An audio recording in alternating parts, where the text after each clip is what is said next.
Good luck on connections. My friend makes them. She loves it. Can you tell her to stop fucking doing these shitty ass purples where you remove letters? By God, those need to just be shelved. Awful. Awful purples.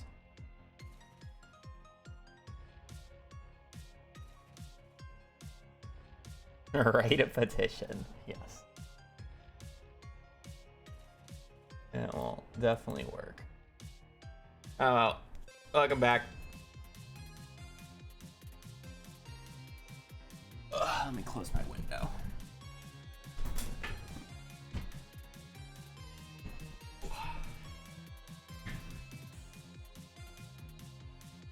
How was break? It was good. I'm getting no work done on the weekend, so yesterday I decided to just work on the video script. I got progress, probably not as much as I should have, but still worked. It's been 7 days since the last video. I guess technically 8 now, so I'd like to get the video out within like a week and a half at max. I think the script's actually going to take longer to write than I originally thought, because it's like, oh, it's just it's 16 days essentially. If you want to, it's technically 21. I forget how many days it took me to actually get full mastery, but literally the last segment of the run is just skull cavern runs, and I could literally just sum it up in like it's 1 day's worth of writing. Just me or every Stardew Valley YouTuber have a room that looks like yours? I think my room looks different than a majority of Stardew Valley content creators, to be quite honest. I think my room is much more plain. More people have more things. Like, all I have is this shelf right here, but you can't really see anything on it. So yeah. Yeah, I also have a trash can.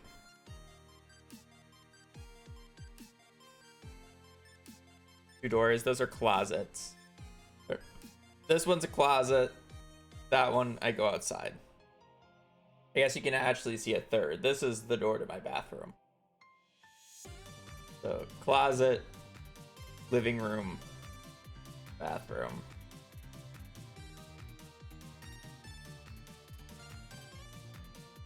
So yeah.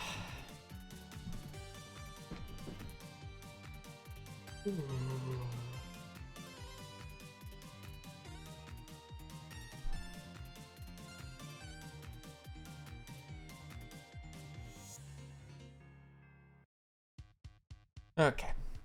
Well, the ad break started. I didn't get to run the 3 minutes of ads because of it, but whatever. I will switch over to the connections. Oh man. Shoulder, bow tie, parch, elbow, wheel, wrinkle. I don't know what that is. Ribbon, cane, press, bow, top hat, card, toe, money bag, gift wrap, shove. I'm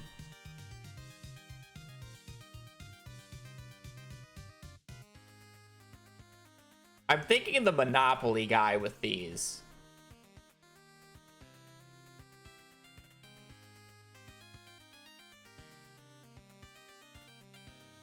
Is there what about the Monopoly pieces? Is there more than just top hat? I don't think money bag is one. Like, he doesn't have a money bag and a cane, surely. Ribbon? Does he have a ribbon? I think he has a bow tie. Yeah, he has a bow tie. He has the top hat. He carries a money bag around. He carries a money bag. I don't think he carries a cane. The Monopoly guy.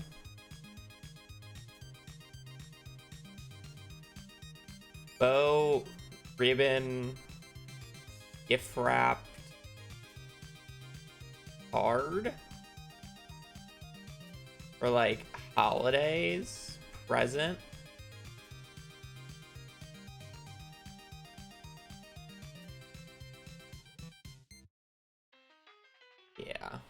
That makes. I feel like Kane just has to be it. Accessories for Mr. Monopoly. Yeah, I mean, I'm like, they have a cane. It's like an older man. It makes sense. Press, wheel, wrinkle, parch, a toe, shoulder, elbow, shove. Like, I feel like this is just so wrong, though.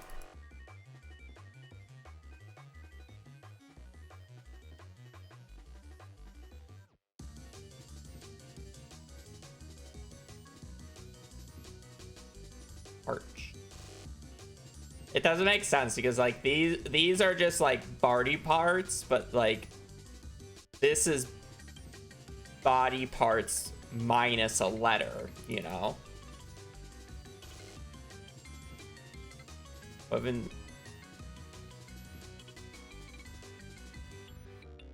mean, you have heel, ankle, toe, hoof,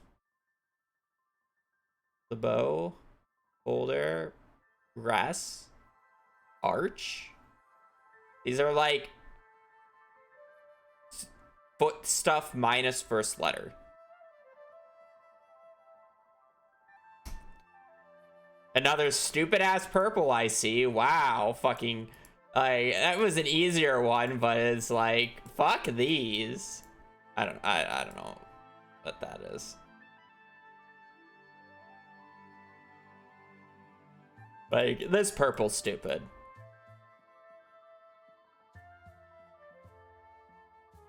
Like I like what a stupid purple.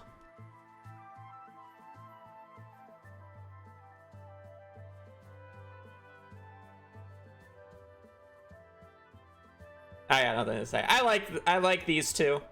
Stupid purple. It's just like the anagrams and all that. I just hate those types of purples. They're just so dumb. And then, I mean, I can see this. I get this. Oh well. Good connections.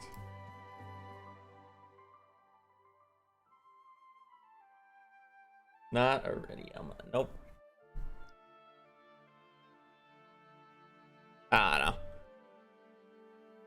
Normally the purples with the things are like worse than that or harder to spot. Like that was an easy like minus one letter spot, but it's still just a stupid one.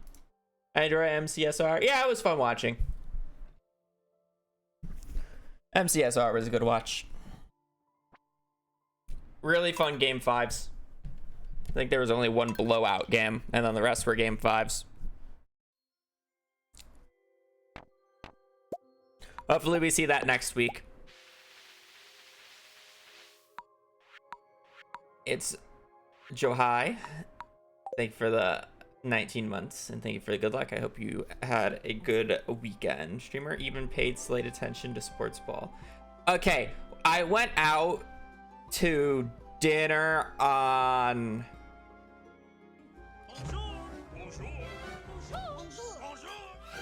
I think it was Saturday. Yeah, Saturday, because it was my aunt's birthday, so we went to go get food. We went to the Cheesecake Factory, and she more watches baseball. She's more of a baseball watcher, baseball enjoyer. Yeah, Saturday. Baseball enjoyer. But I mean, like the conversation was at some point got to sports, and then she mentioned, oh yeah, aren't the Bears Packers on? And then I like looked it up, and while we were there, it was like almost end of the second quarter, and it was like 3-23 or some bullshit. It's like, well, okay, that game's over. And then I looked later because I was curious who actually, or what the final score was. 21-3, yeah. Yeah, the Bears somehow won from a deficit like that. And it's not even like they scored a lot in the third quarter, right? Wasn't it just all in the fourth, looking at the score line? I don't know. It was pretty funny.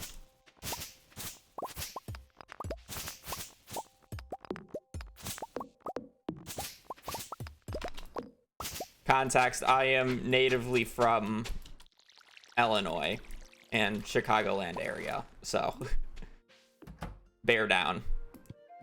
Everybody always says bear down, but why is the bear always down? Can we turn that frown upside down? It's the fucking fight song. Oh. They did the same thing in the previous time they rematched them, because I remember that because I was at my parents' house when that happened. And it's like my dad was watching the game and I was just sitting on the couch and it's like, oh, they were just hard losing. I'm like, I'm gonna go to bed. And then like a few hours later, he has a cowbell because he's a sports ball guy. And I hear the cowbell go off. And it's just like, what the fuck? They won? Okay.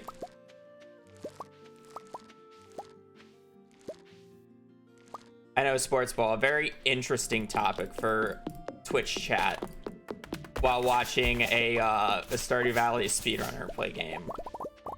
But I don't know. I'm like somewhat updated on sports mainly because of my family. So I hear things and then I can say things. And it's not like I live under a shell or I'm like that online gamer pilled where I don't know the rules of sports ball.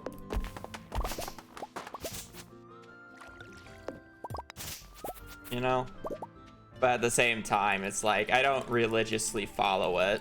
Like I couldn't tell you who's in the, or like who's the like favorite to win the Super Bowl or whatever.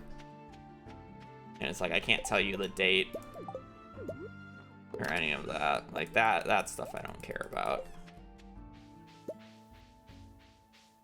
Well, yeah, because I figured, I mean, you live in Chicago. I figured something.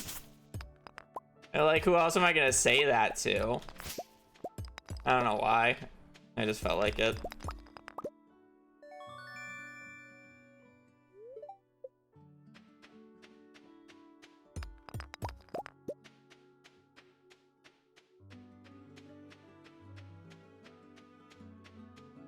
Yeah.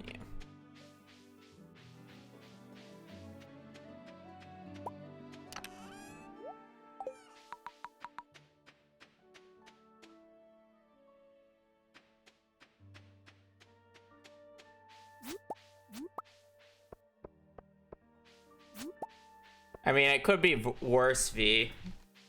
You know, you could be wearing a Cub shirt right now. A little harassing.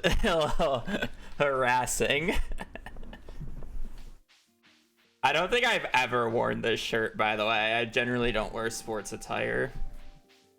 And this one just like, I mean, like, I don't know. I just never had much of a reason to wear it. But it's been cold here recently, so I've been going through like my sweatshirts. And this is just like a nice long sleeve, so I put it on.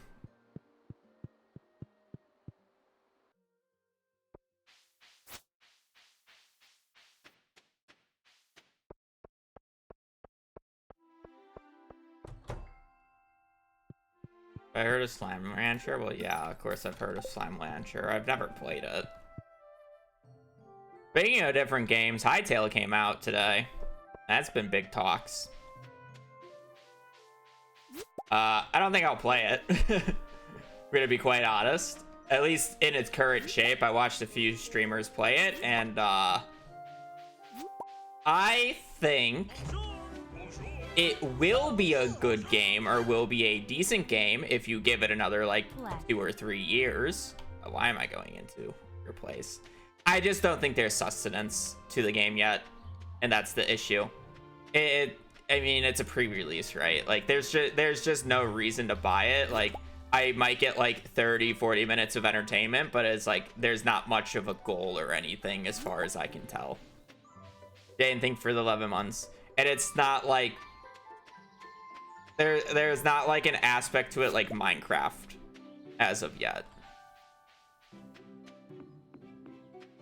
I do think it has potential, and it can get to like I think it's gonna be similar to like Core Keeper's trajectory. Like Core Keeper on release didn't really have much, and a lot of the systems were very like scuffed and kind of just like implemented to be implemented.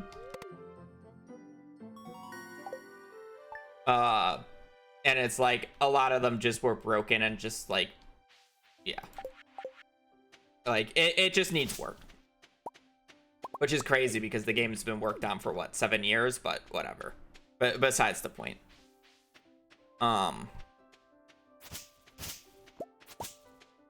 That said, I mean, give it time. I'm sure it'll be fine, but I have no interest in playing it currently.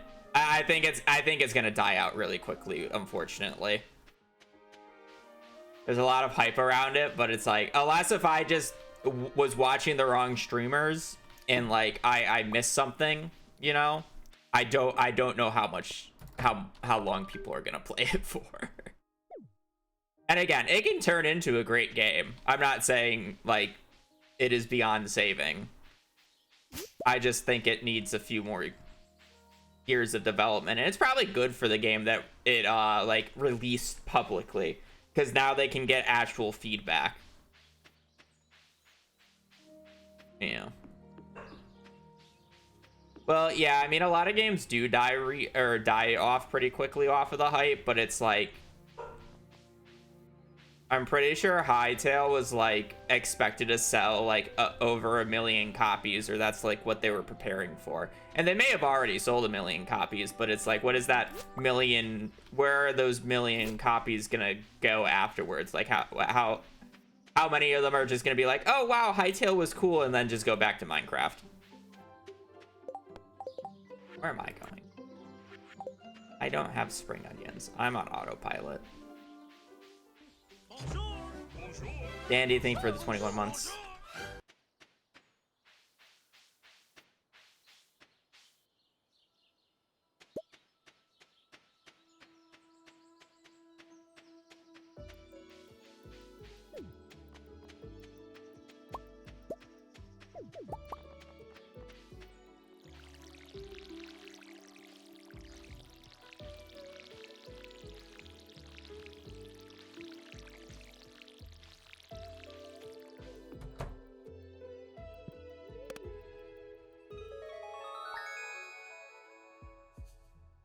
Lancelot, thank you for the Prime for 34.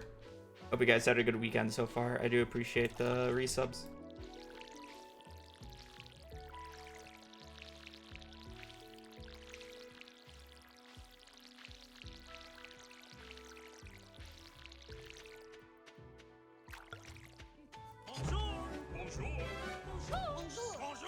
Unfortunate. No, spring onions on the first visit, but whatever. She's from Chicago.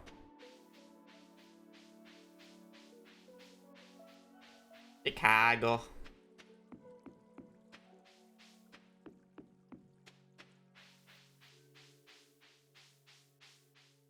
I'm from the suburbs, hence why I have a Cubs shirt on.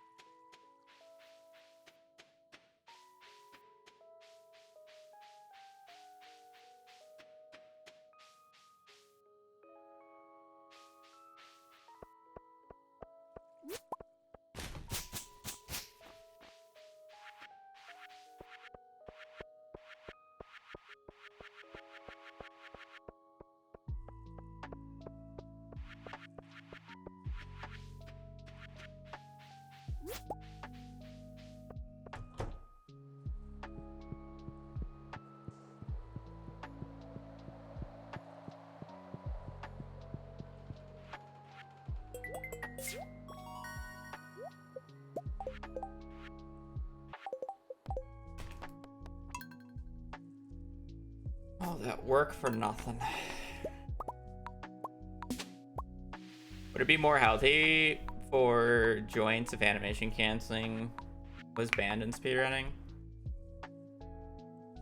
I mean, I guess, but You can just like not do it if you really have issues with it. We have a category where animation canceling is banned, but it just so happens that not many people run it because it's less interesting and less fun.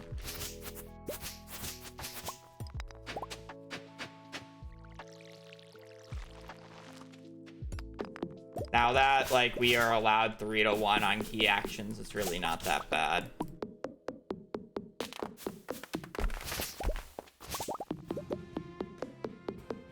My hands definitely hurt more after speedrunning Minecraft for a few hours than they hurt while speedrunning Stardew Valley for multiple hours.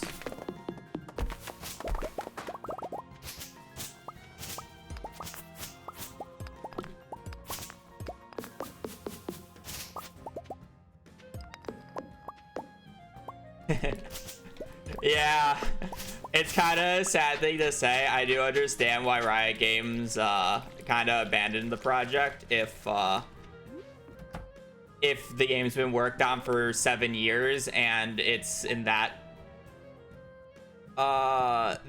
state. That said, I don't think the game won't or can't become a good game. I think people really lock in first impressions into their head too hard. No Man's Sky is a very good example of that. No Man's Sky on release was the biggest joke and the biggest meme of all time. Same with Cyberpunk.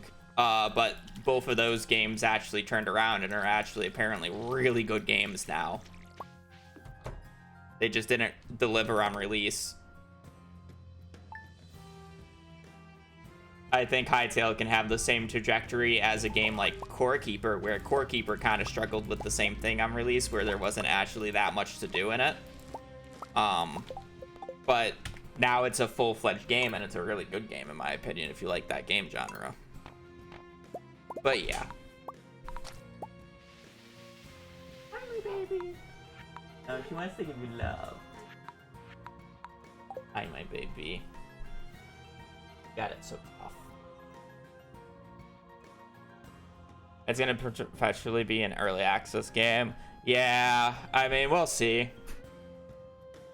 I think it's better that the game is released than it's not being if you actually want the game to succeed, because now they can actually get player feedback. And there's always gonna be like a dedicated group, right? It's like it is for every game.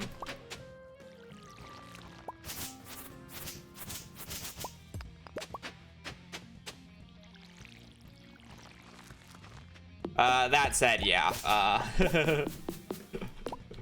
I do not think it's worth 20 bucks right now, so.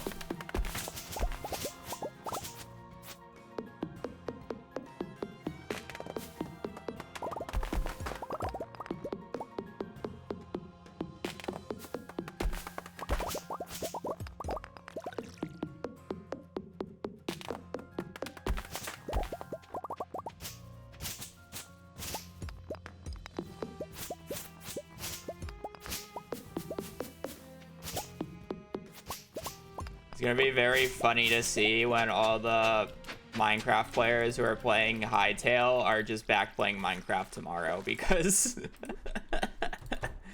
yeah.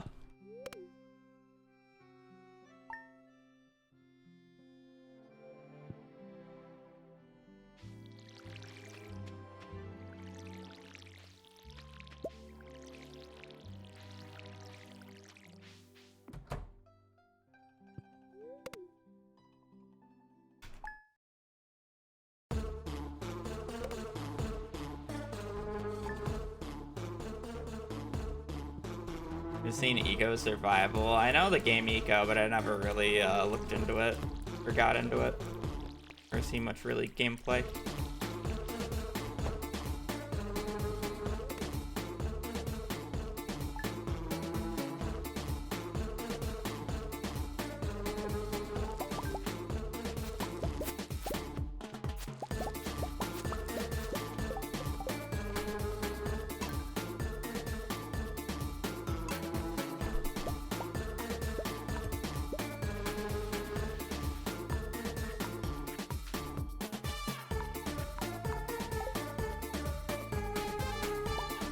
default farmer get up? Nice randomization roll.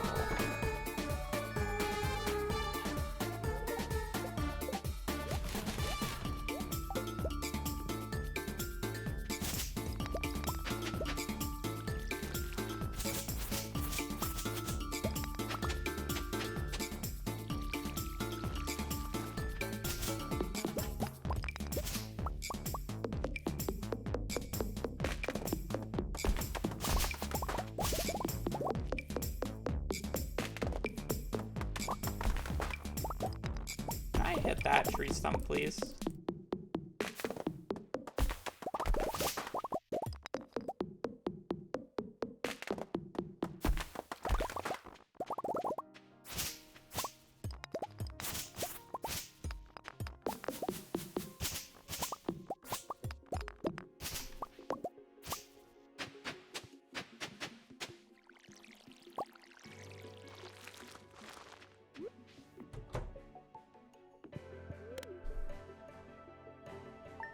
I don't know, I just started stream. I had a golden parsnip on the first run, so not that many. Fortunately, it wasn't garden bundle, but makes it so I don't reset as much at the start. I don't really keep track of it though. There's no reason to.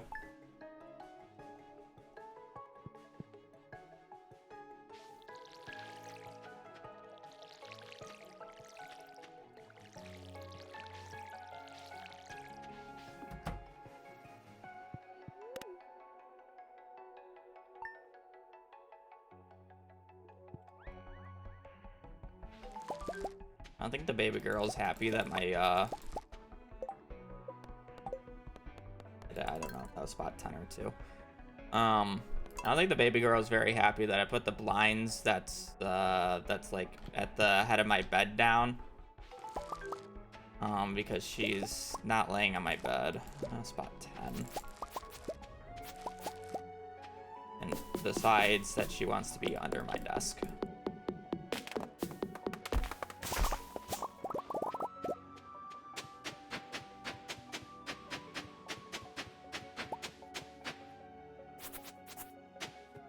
Not letting her look out the window. How mean can I be? Oh. To hoe that or to not hoe that? I mean, there's a chance I get a coal from it, but there's also a chance I get an artifact, and that it's also very annoying if I pick that up. That's gonna eat up a random inventory slot, and I don't really want to eat up the inventory slot right now, but... And I'm also gonna get a cutscene.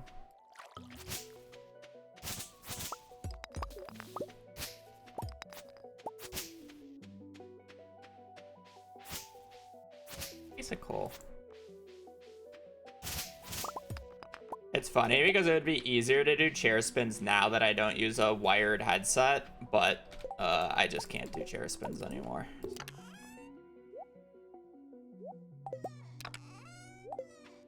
I get too busy.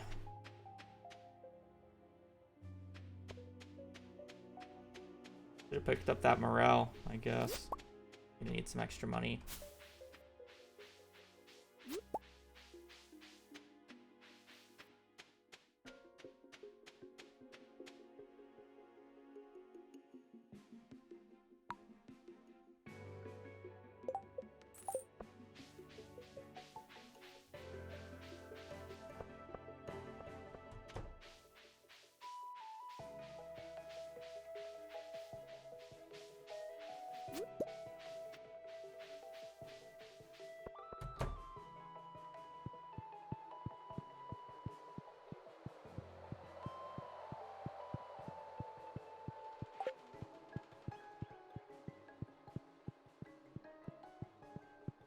Hello.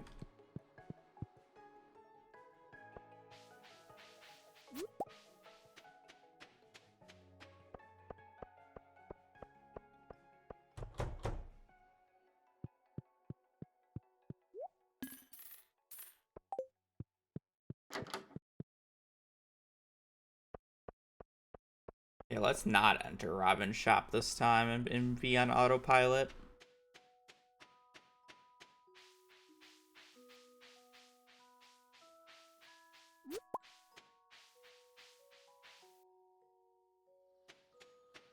I really want to walk all the way over there for an extra leak. Yes.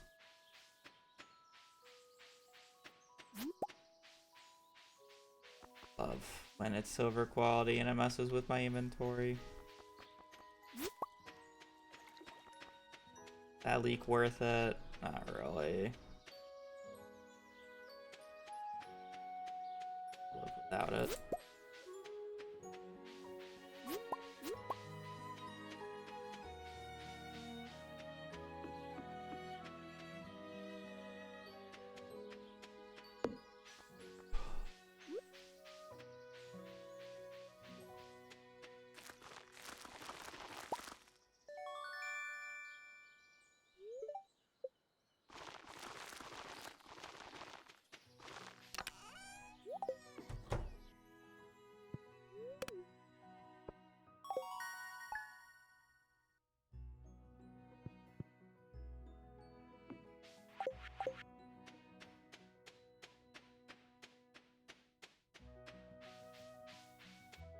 I want to pick that up to save inventory space.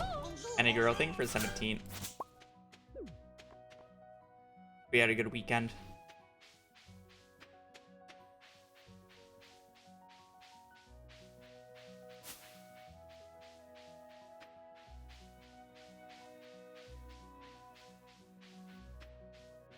Oh man, I need to stop yawning. I don't have water.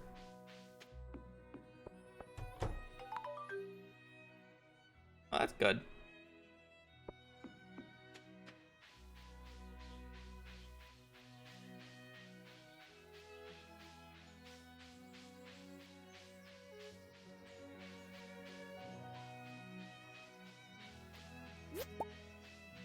Bubbles.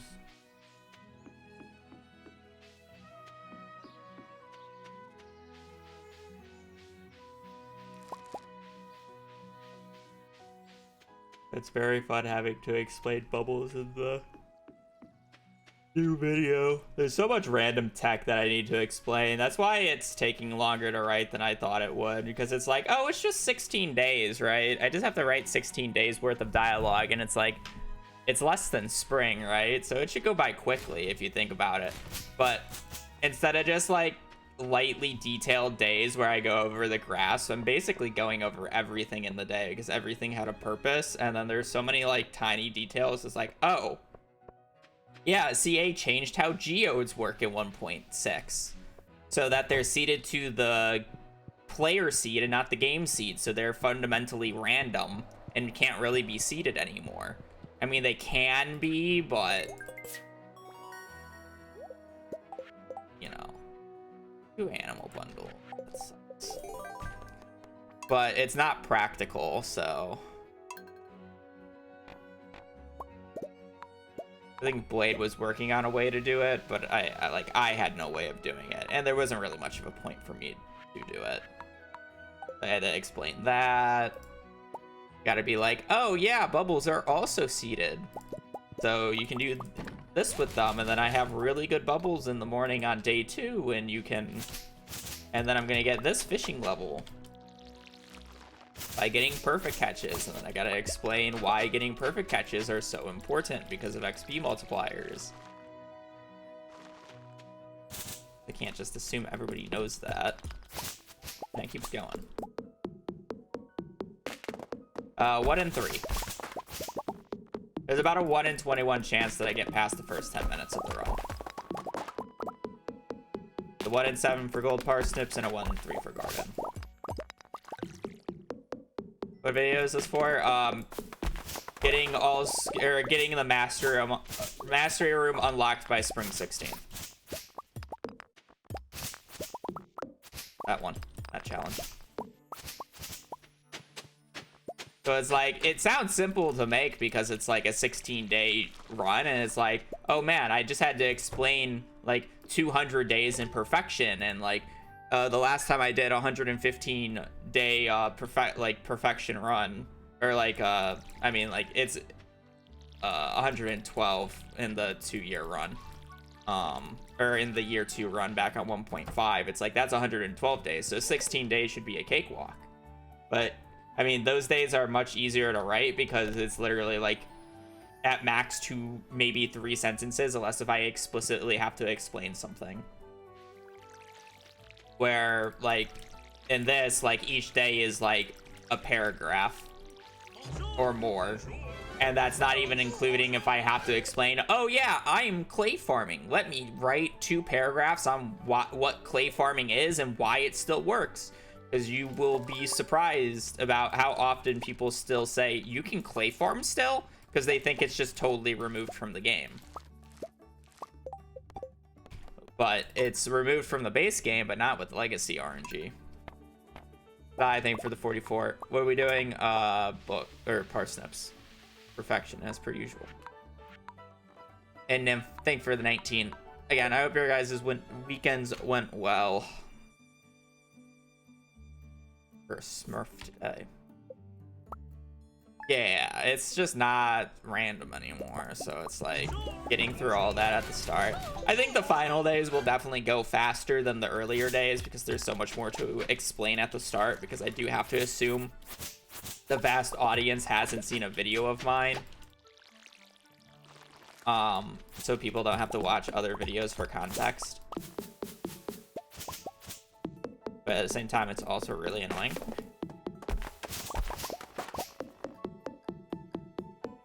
I can't be like, oh, hey, if you just hoe the ground in this specific order, you get clay 100% of the time. I fell over on flat ground. It's hard to walk sometimes, all right?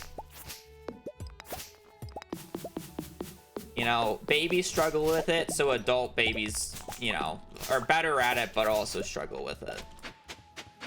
Because let's just be real. There are no adults in this world. They're just adult babies. Yeah. But then you don't want to over-explain it because then it messes with the flow of the video and you don't really want to bore too many people with nerd shit, but it's a balance. Adults are just huge babies. Yeah. True.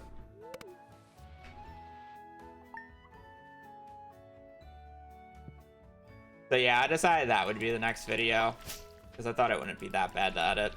And then like after that, it's actually going to be the easier edits. And I miswatered so many times, I have to refill my watering can. The easier edits being the all books run and the all mega crops run. By the way.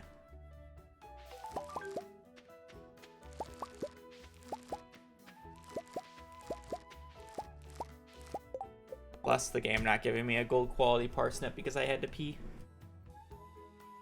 We're here for the nerd shit. Yeah, but you still gotta make sure the casuals are entertained.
baby.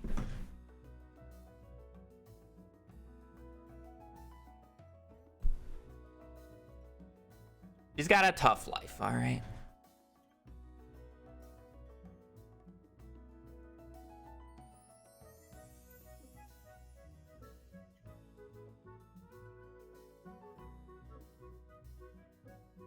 Well, clay farming's not actually a basic speedrunning need. Winter tilling would be closer to that, but not clay farming. I don't think clay farming in and of itself is useful in any speedrun, but winter tilling is, which it's a similar concept, but it's different at the same time. It uses a different pattern.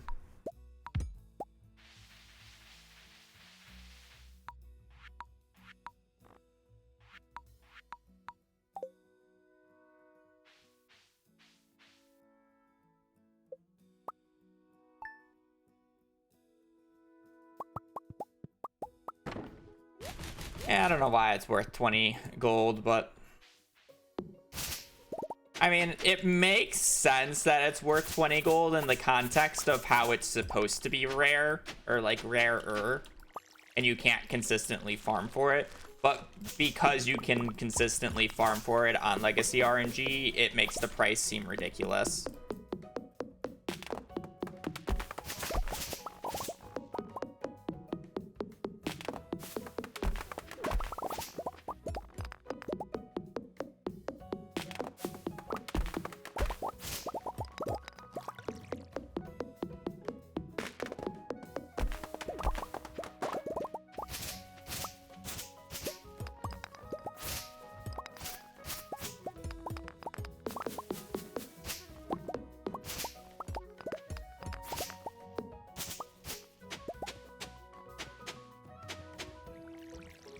It's also a resource you can't buy, so it doesn't actually need to make sense on the sell value because there's no way to buy it. So it's really just based off of the quote-unquote rarity of it. And it's like, well, it's not rare. It's rarer. It's rarer than the more common sets of resources.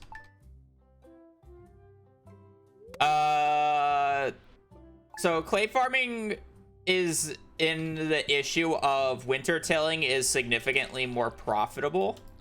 So it's like it is just easier to sleep until winter and then make money that way. Because you literally make 8 times more gold on average per till in winter. So there's no reason to not just sleep until winter for the runs that like purely need money. Spot 8. Which is a big downside to it. And then there's the issue of a lot of the runs either need a lot of money, or like there's no run that needs, how do I say this? There are like different categories of the amount of money that you need in a given like official speedrun, like a real speedrun, like that's on the official leaderboards. Where it's like community center, you need so much money that doing winter tilling isn't even worth it because you're better off with just sprinklers. Where Joja Mart's like that in between, where it's like it's not enough to justify going out of your way for sprinklers, but you still need quite a bit of money, so doing clay farming isn't worth it because it just doesn't provide enough money. And then the runs that are like slightly less than Joja Mart would be the vault, where it's that in between, but like it's just faster to hand water crops than it is to clay farm. But you don't need enough money where it's justifiable to sleep all the way until winter to do the vault, at least as far as I'm aware. It might actually do winter tilling now. I don't know what the meta for vault is. But that's kind of like the close in between.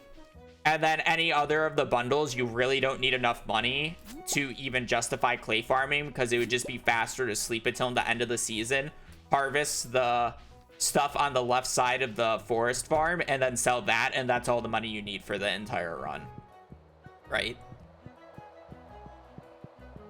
So clay farming is stuck in that spot where it's only useful on day 1 of challenge runs, because you'll make more money fishing than clay farming past day 1, and you want to start that snowball as fast as possible. So clay farming is literally only useful on day 1 of challenge runs, because there's nothing else you can do that makes nearly as much money.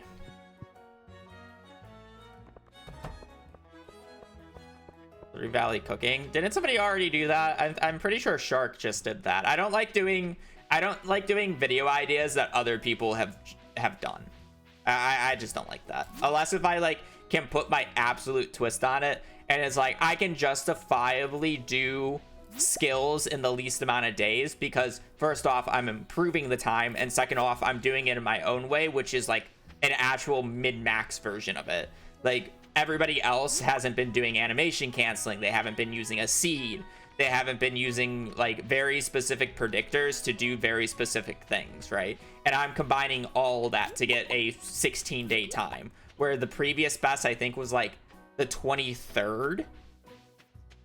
You know, 20. It's like anywhere between the 21st and the 23rd was the previous best time from other YouTubers, right? So it's like I'm putting my mark in a different way, where it's like I'm fine doing a video concept like that, but it's like I would never do a I made 10 million gold while never leaving my farm type video, because it's just been beaten to death. I'll never do a minimum perfection run, because both Blade and Salamence have done a video on it. I'd never do a no energy perfection run, because Salamence has made a big video on it, right? It's like I have no twist to add there. I have no reason to do it.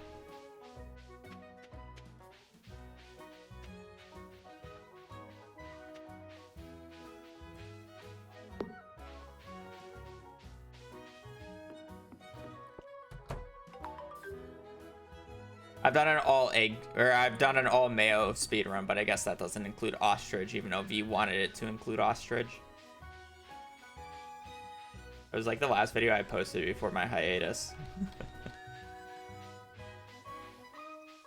Yeah, I needed to... I'm gonna have to re-look at the video footage of my 115-day run, because I know the last time I looked at it, I was mad because of the ordering I did things, and it was so chaotic. Where and I was struggling to make a video out of it, where it's like I would potentially have to redo it if I made a video out of it, but at the same time I don't want to redo it. But I know that video would actually do really good, so I should do that relatively soon. I think I'm gonna take it easy with the next few uploads though, after the skills one, and just do some quick ones just to get some more videos out and not really have to worry about editing or doing anything important. And then I'll probably take a look at that again. I did the A to Z.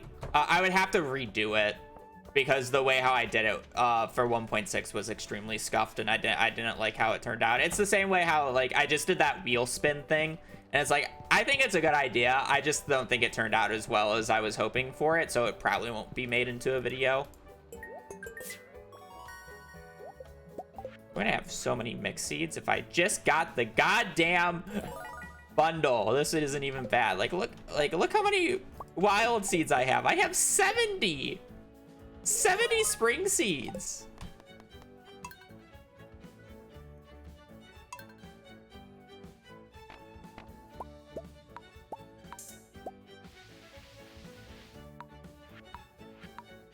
The issue with making a video about that is it's very much for a specific audience, and like realistically I need to be more general about it, which is why I couldn't really go into too much detail about exactly how books work, because I need to be able to retain that audience.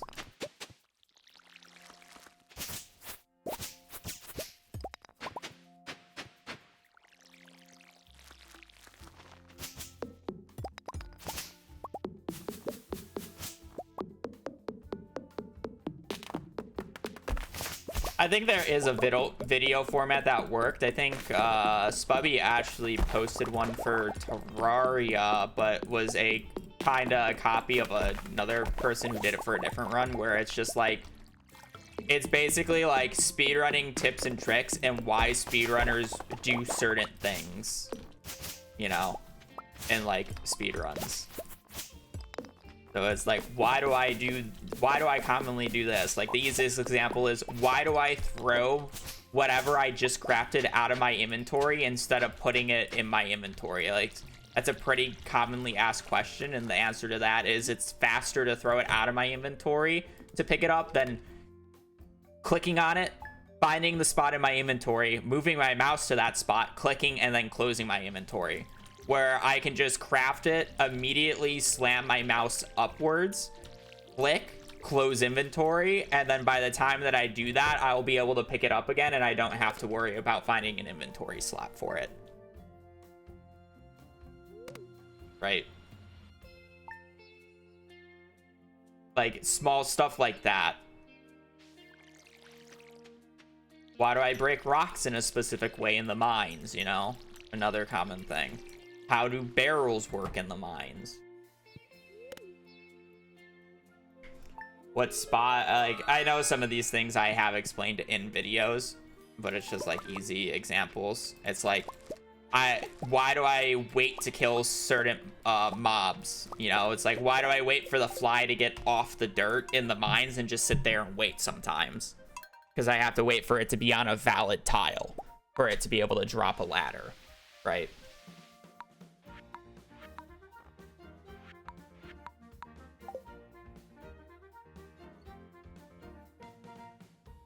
Floor tasty, huh?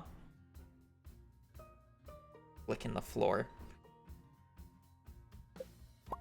Oh, you know what she did? I didn't get to say this. When I went out to dinner with my aunt, of course me and my sister both went. My sister went to go and see the new Wicked movie with her previously, so when they came back and like picked me up, my sister had like a dog food package in the car because my sister bought dog food because she was Hazel was running out, and we have like this little trolley cart, this little shopping cart that we generally use to haul groceries from our car to the apartment door. It makes it more convenient. We don't have to carry it. It's just a little push shove thing. It's cute. My sister's had this trolley since college. It's kind of funny. But I remembered when I was waiting already outside, I'm like, oh, I should go get the trolley so we can bring the dog food in once we get home. So I walked back, and normally Hazel's been a good girl recently and hasn't really been going through the garbage. Like before, when we first got her, we had to put the garbage in the bathroom and close the door because she would just get into it and eat it. But lately she's been very good. We haven't really had to put it away even when we go grocery shopping. She's kind of just chilled and relaxed. But my sister made garlic bread, I think on Friday, and apparently and she burnt some of it, so she threw it away. And apparently burnt garlic bread was enough for her to want to go into the trash can. So when I get back, like you know, because I didn't really think much of leaving her be with the garbage can, she didn't move the garbage can like she normally does. Normally she just completely brings the garbage can over to the couch to eat it. She only skimmed the stuff off the top and took a few bread rolls. Yeah, you did.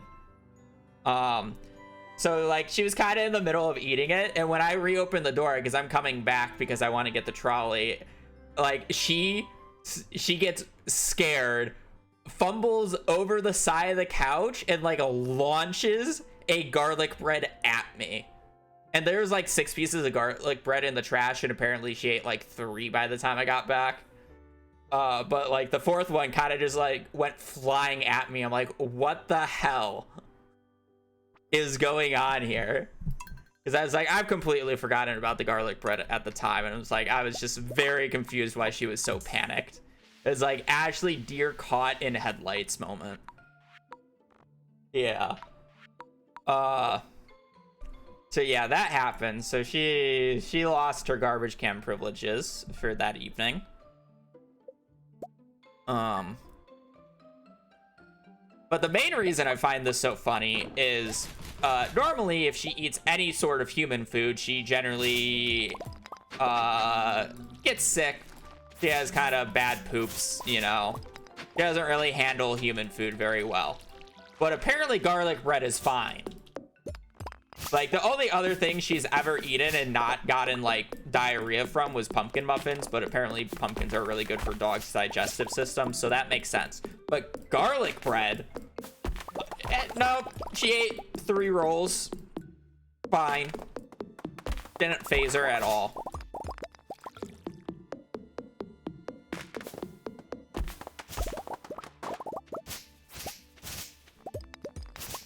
So, out of everything, garlic's fine, apparently.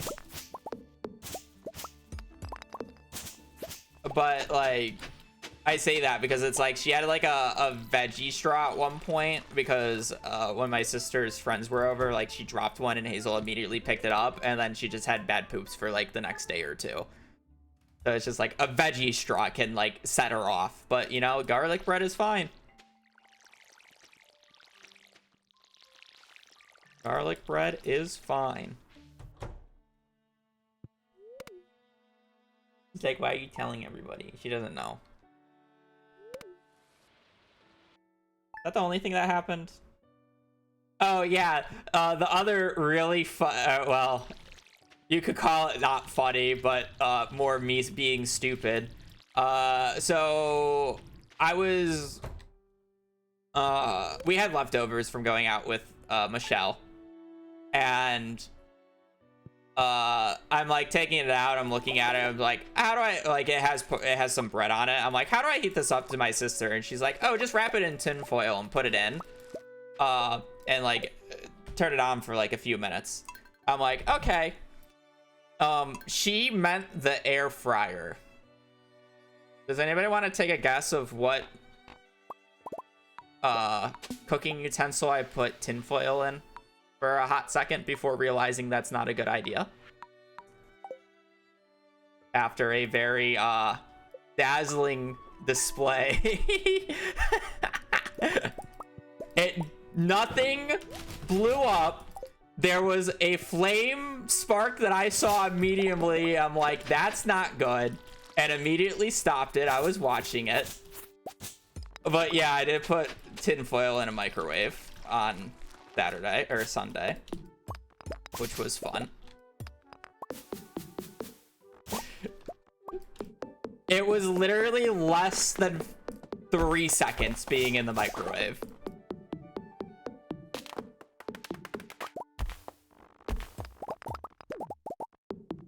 So I didn't ruin the microwave and it didn't blow up, but yeah.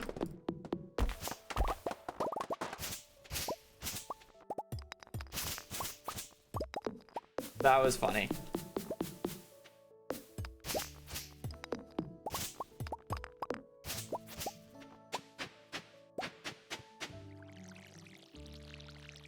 Well, it'd be very hard to not see it because I'm not going to leave the room when microwaving something, especially for as short as I was going to be microwaving it for.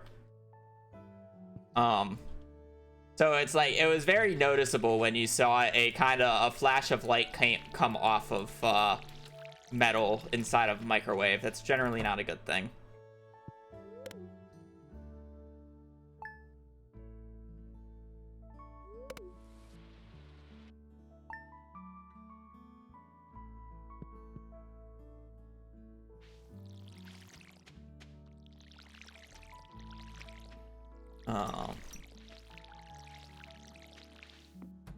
But yeah, a good weekend otherwise. Didn't die. Hazel didn't die somehow after eating garlic bread.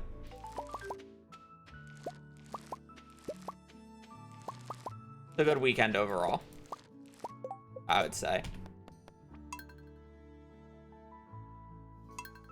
It wasn't me.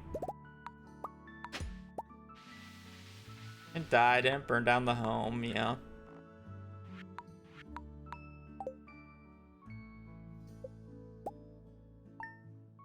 Didn't set off the fire alarm. My sister set off the fire alarm more than me this weekend. So. And I'm the one who put tinfoil in a microwave.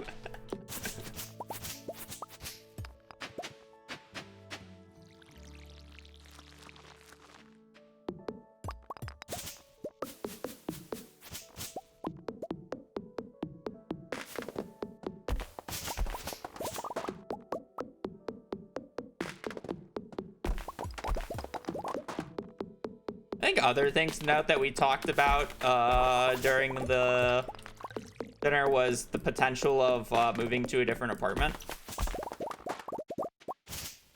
Our lease ends in August, and we got to give like a few month thing. I think we have to like notify them if we're moving by like May or some shit. But I am less so annoyed about the apartment shenanigans, but my sister is not very happy with the new people running the place. I think the way she described the place as a pig with lipstick, where it's like she can kind of just see the cracks forming, but it's like they like recently kind of like prettied it up or attempted to pretty it up, but like a lot of the apartment has like you know, it has its glaring issues. As like I don't really notice these issues because, you know, I don't really leave the apartment much and I don't interact with people in the apartment, but it's like they're kind of just doing dumb decisions, it feels like, for the most part when I hear about them.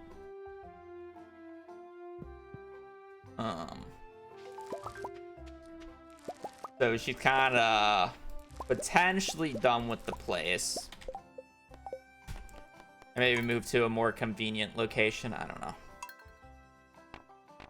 She said the options are open, and I don't really care, you know. It's like if I have a room and I have internet and I can stream, if I have to take a few days off stream, whatever, it's fine. Moving's moving, but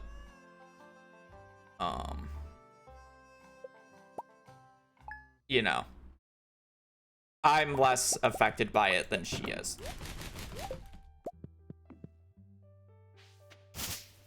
Especially now that we can like move to a location a little bit farther away from her work, because she works fully remote now and doesn't really have to go into the office like at all, besides like very specific like company work parties or whatever.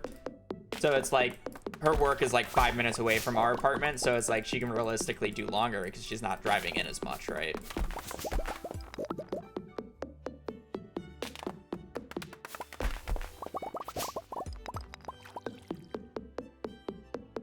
Basically a house pet in some ways, but I mean, like, I just don't have a reason to leave. I don't, like, maybe I should be more active, and sure, like, that's something I could say that I should do, but it's like, in reality, I know what I enjoy, and I know what I enjoy doing, and that's generally just playing video games and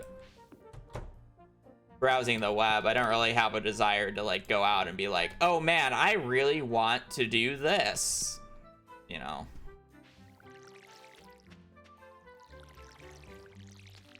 I can say some things are cool. It would be like cool to go like rock climbing for a day, you know? Like, I enjoy that type of stuff, but it's like at the same time, I'm really not in the physical condition to be able to do that at a degree that I would enjoy doing it at. Like, I enjoyed rock climbing a lot when I was in the Boy Scouts, but that was actually one of the more activities that we did more often in the Boy Scouts that I really found enjoyable. I thought rock climbing was fun. Going up to Devil's Lake in Illinois and rock climbing some of those boulders.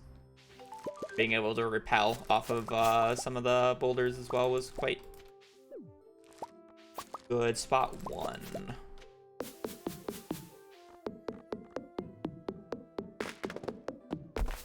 You say that, but while at Phil Mountain, a black bear actually wandered through our campsite when we were just there chatting, which was a funny experience. And the reason why I say funny over scared is because black bears are generally very scaredy cats.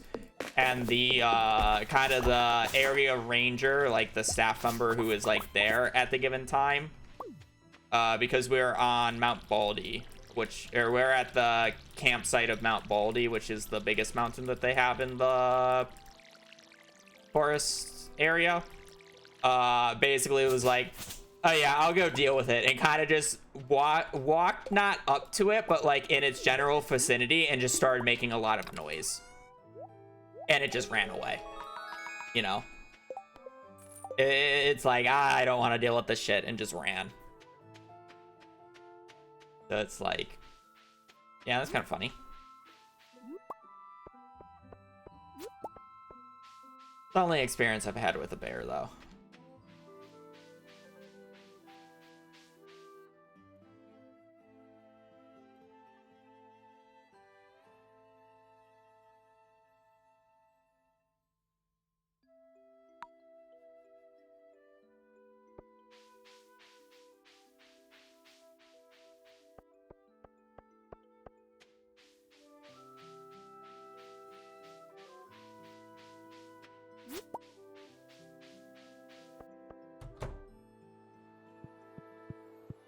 Pokemon is cool. Yeah, I enjoyed the experience. I don't think I'll ever do it a second time. It is a lot. Hiking, I don't even want to remember how many miles a day with like 50-60 pounds on my back. Actually, I think it was closer to like 70-80.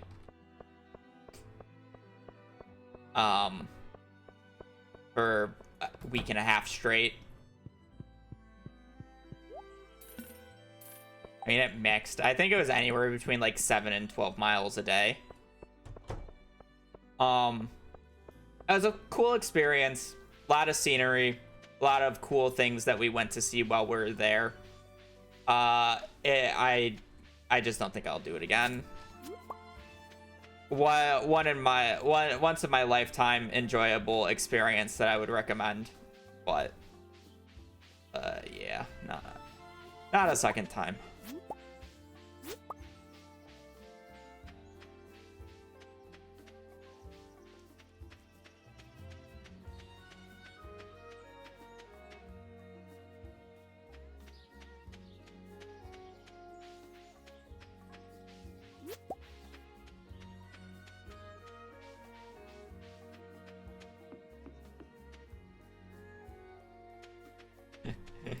Yeah, bouldering's not that difficult. It's kind of funny because when my parents were here, we went to one of the trails that are nearby, and like you can go off the trail and like kind of start free bouldering yourself there. And we went pretty high, and it was getting pretty windy, and my dad's kind of just like, you know, egging us on, like, let's go higher, let's go higher. I think I've told this story. And I'm just like sitting there, like I recently turned 26. I'm like, I'm not on your insurance anymore. I'm good. You know, it's like I wouldn't mind going higher, but I'm not on your insurance anymore, and I don't really want to pay for if something happens. So, if you want to keep going, sure, but I'm good to walk back. I also really just hate wind. I think wind is by far the scariest element. Like, when it gets high wind, it's like, I don't know. I find that scarier than, like, any other element.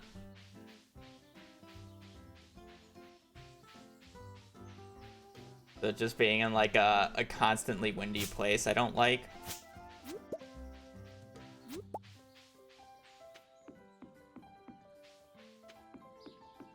Like, if it wasn't a windy day, I definitely would have gone higher, but it was windy, so I was good.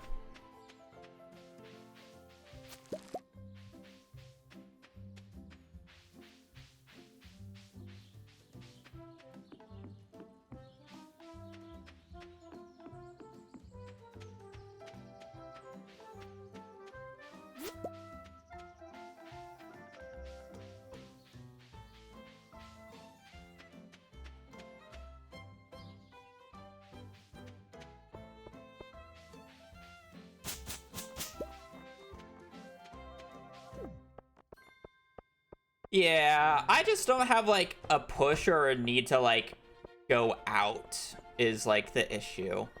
Like, I'm very much in the mindset of like, I don't need to do anything else, and I don't want to try to figure out how to do anything else, because it's like, I can say, oh, it would be really cool to like, this is the like 4th animal bundle of the day. Are you shitting me? We've only gotten animal bundles today. Are we like not running remixed?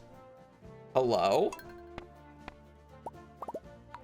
Anyways, like, I think it would be cool to play in like a soccer, what are they called? Like just like pick up soccer games, because like, I used to play soccer in high school. I enjoyed it. I think it's a fun sport, you know. Recreational soccer, I think rec is the word that I was using. Like, I think that would be like fun to just do like maybe a season of or two and just enjoy it. But it's like, I don't want to go through the process of like signing up, figuring it out, and then I gotta meet new people and like do all these things, where I'm just like much more content, you know. Oh man, let's go play a TFT game. You know? Or it's like, oh, I want to watch this new anime. You know?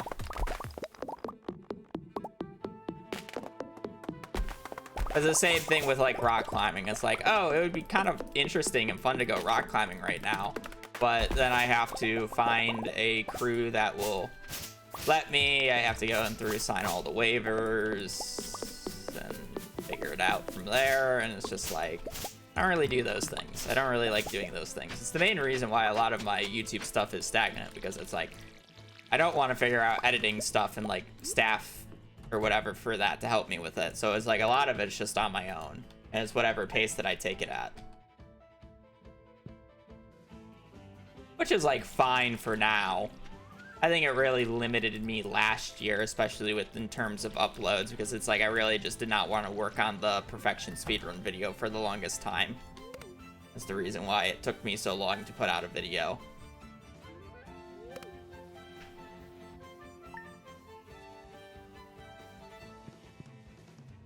Like, I am generally very socially anxious about those types of things, where I just choose not to do them if they involve having to do something new. And maybe it will come to me when I'm later and I care less, you know, but...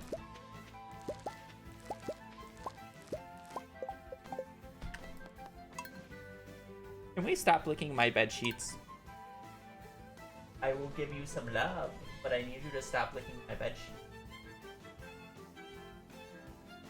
I know, she's not like directly licking my bed sheets. She's trying to clean her paws, but she doesn't do a very good job.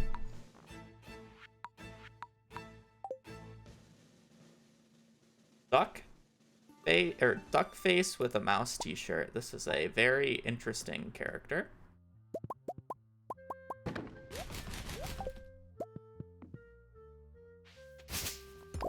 I have always been like this, though. It's not even like I just lack motivation right now, because like I could get away with like in high school, because it's like I knew everybody.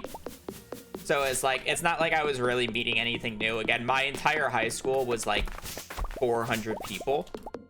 So everybody knew everybody, essentially, especially in your grade, to at least some degree. Like, you just know the names after, you know, growing up with them for, you know, 10 plus years. with very few people coming in and out. But it's like, yeah, like that's why I was able to do like more sports stuff, and it like provided easier opportunities because it's like, oh, I don't have to sign myself up for this sports club. I can just say to my mom, is like, oh, I wanna do this. She's like, okay. And then timer. Oh, that's a good question. Why didn't the timer start? Should probably start it. I gotta reset.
Such a cute little baby girl, yes. Oh, I love getting that tail wag out of you because you know I'm talking about you. And since I was looking at you, you thought I was gonna give you some love. It's kind of hard to give you love. Are you gonna step on my chair? Are you gonna be a adventurous? Are you gonna step on the armrest? No. You're gonna get down. I thought she was gonna be adventurous and force her way on camera.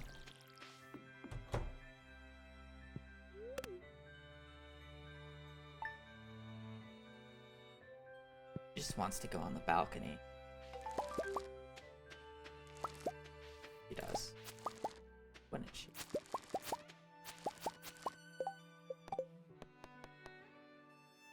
You just want to go on the balcony, huh?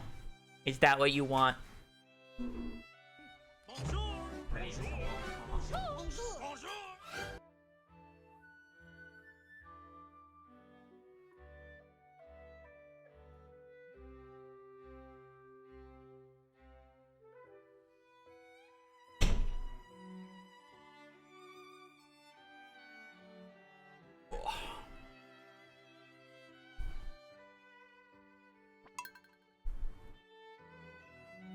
Ish thing for the Prime.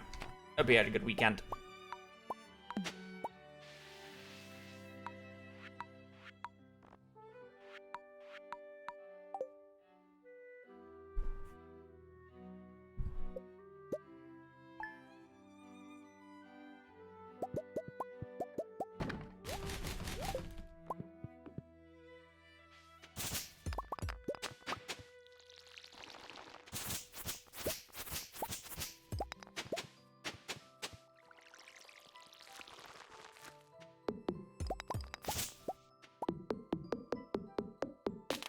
It's a random number generator.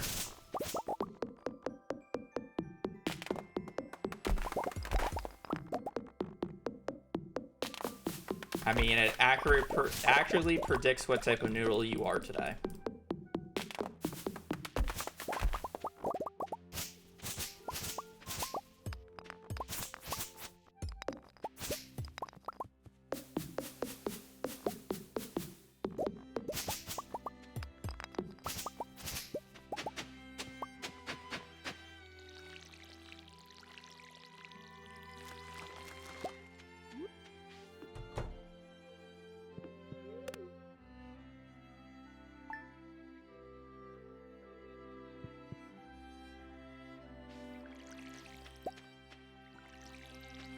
done enough runs where I should have gotten Garden Bundle by now.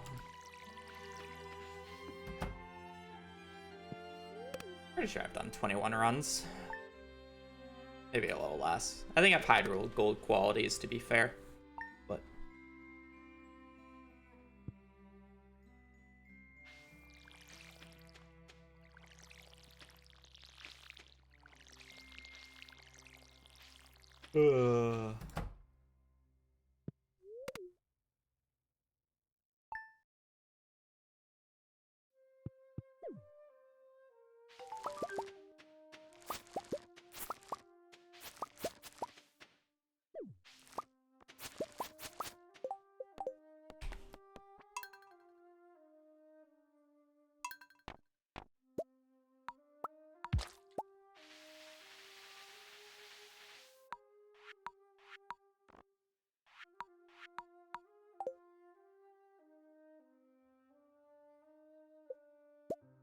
we've really been at this for an hour now?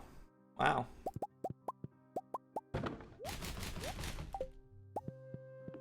Hasn't really felt like an hour of resets, I'm not gonna lie.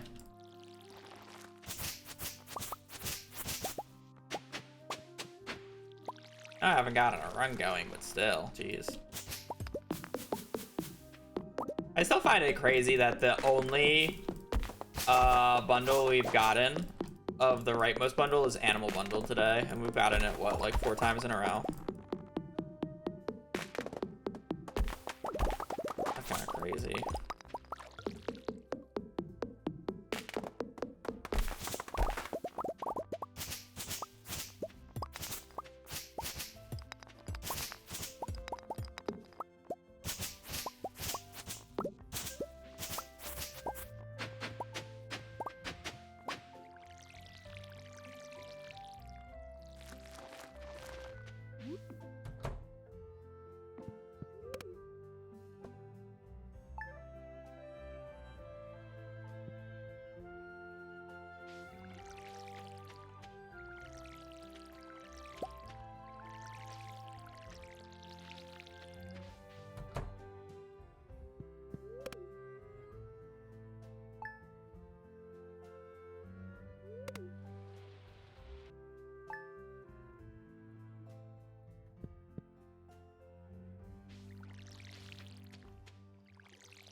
Over.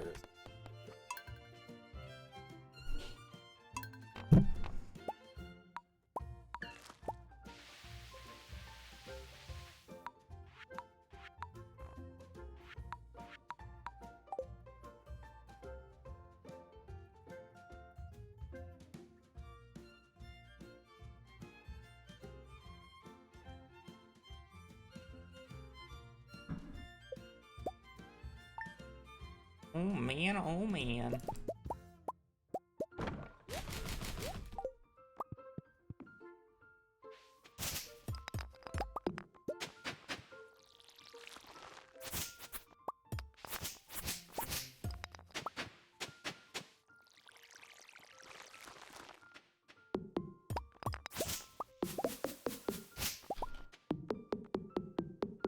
Okay, now that I'm done yapping game, can I just get a run going so I'm not like on autopilot as I do a run? If I got a run on like the first try today, I definitely would have been on autopilot that entire run as I was just talking about random shit. And there is no way I ever would have been able to focus on that run.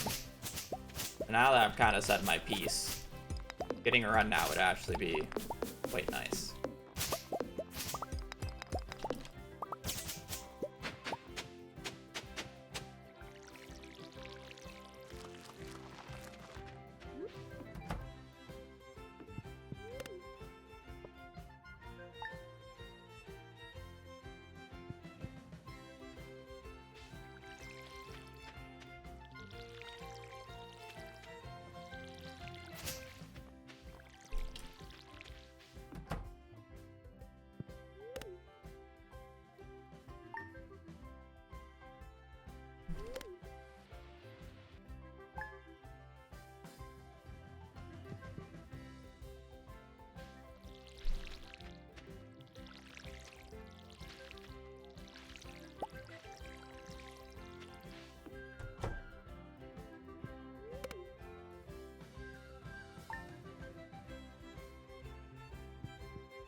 Pretty sure that was the leftmost spot.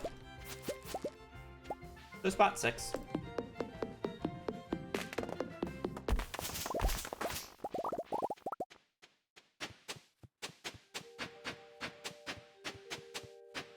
Gold, gold, gold.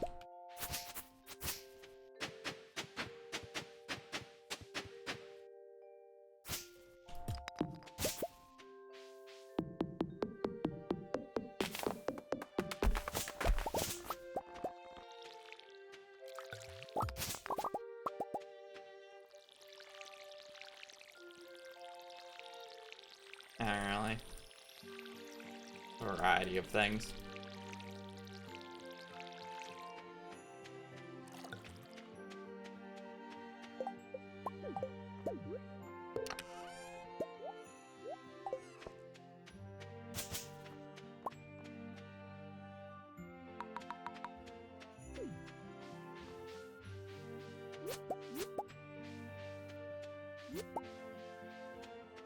I don't know if I was really venting. I was just kind of just talking about last few days, I guess. Plus, I guess there was a little hightail talk that just came out this morning. I do need to take like a quick look at it again. I'm curious if there's bosses in it yet, because that's kind of like the main appeal to a game like that to me. Like, I view Hytale as if Minecraft was trying to be more like Terraria, is what my, or kind of probably more like Core Keeper than Terraria. Whereas, like, it's more about, like, oh, you kill a boss, then you upgrade to the next loot tier. You kill a boss, you upgrade to the next loot tier. And then there's, like, certain biomes that you have to find certain things in to fight the next boss and, like, whatever. Like, that's kind of, like, my take on what Hytale was supposed to be, or is supposed to be. So it's like, if there's really no bosses in the game yet, like, you know, there's really not much of appeal to the game for me. And from the looks of it, it didn't look like there was really a boss in the game, but, you know, I only watched a few streamers and they weren't really that far, so I can't really tell ya.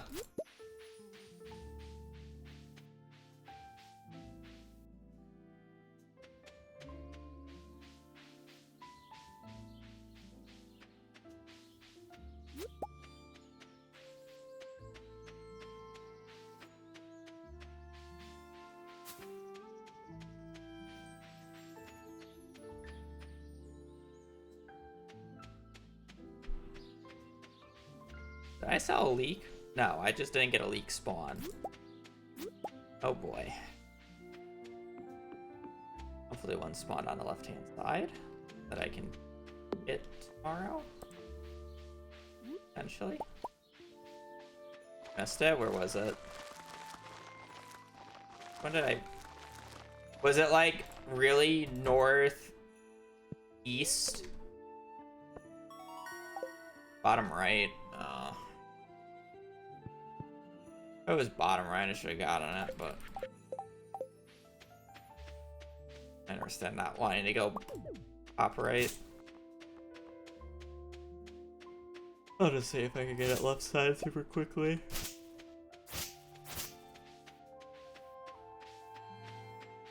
This is fine.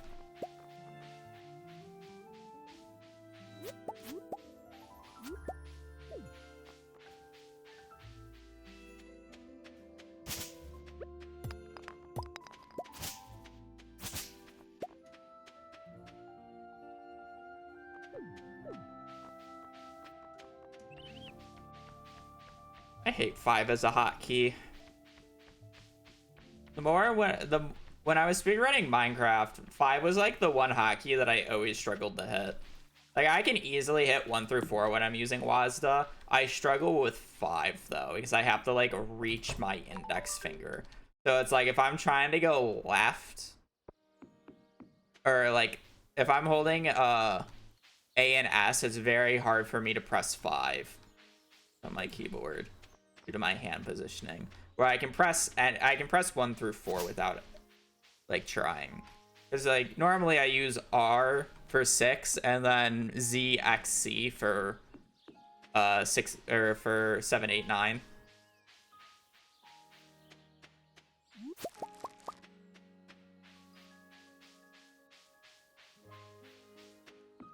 Press 4 and roll the mouse. Yeah, that's slow and bad. In Stardew, I can get away with not binding all these keys to something that I can reach because I can just click it, you know? And normally you don't need hotkeys for more than like 5 different things. Because you don't really have that many tools on you that you need it more for. Right?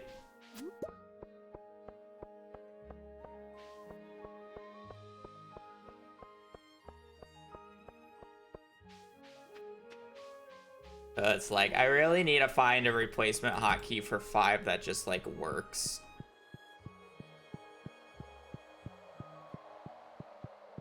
That's always been the one that I've struggled to press. Well, it was an animal bundle this time. R is my 6th hotkey in Minecraft. In Stardew, I don't actually edit any of the hotkeys. That's a lie. I changed the emote wheel and the text box to different keys because I accidentally fat fingered them.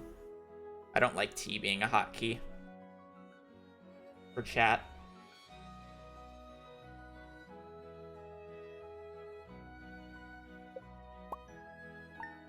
Q is used too much in in Minecraft. Q is the drop key. Again, I don't really change things for Stardew because I don't need to, but it's like I'm thinking for like Minecraft Terraria type stuff. Stardew would kind of also be hard to bind all 6 or all 12 keys to something and them be reachable, with also still needing the ability to animation cancel, the ability to drop things. You need tab to be able to switch between your backpack slots, you know, like all this shit.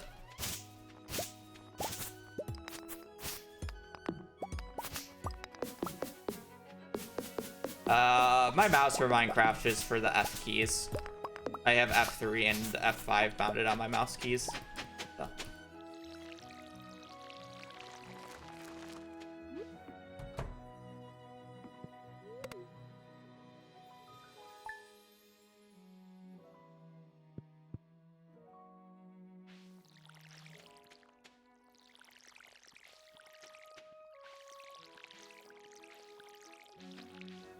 It's funny because I'm pretty sure I use tab for 6 on Terraria and not R, and I forget what I use R for in Terraria.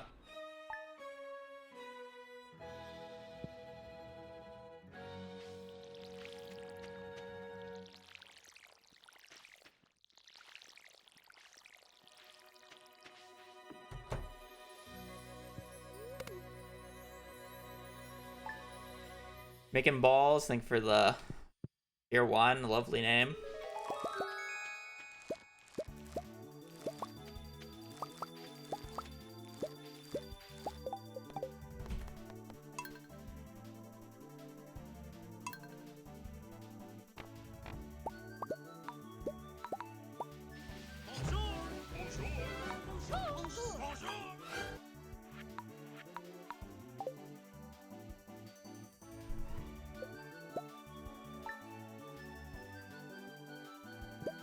Thank you. It's appreciated.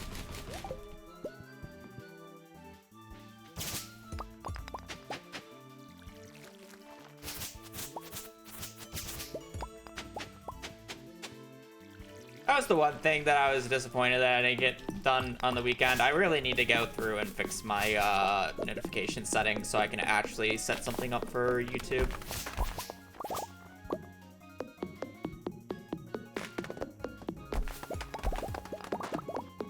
I'm mostly focused more on the video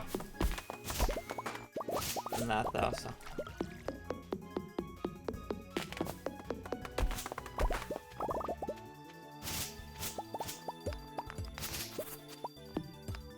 still just don't know how I'm gonna find the old sub alert sound, and I still don't even know what I want to use as different voice things for rarer ones. I should probably just start by like not having the rarer ones and just, you know, just get it working on a different platform than Streamlabs.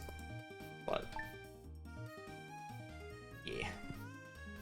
Good morning.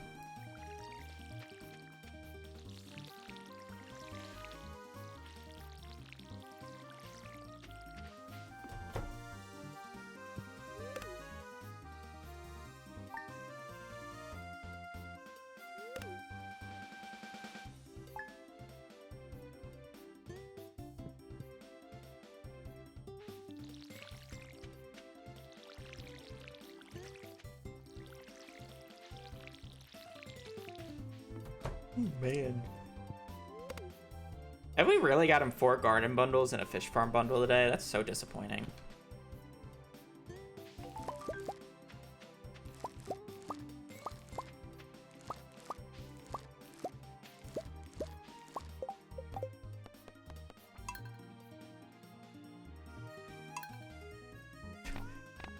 I've had a few talks about it so far today.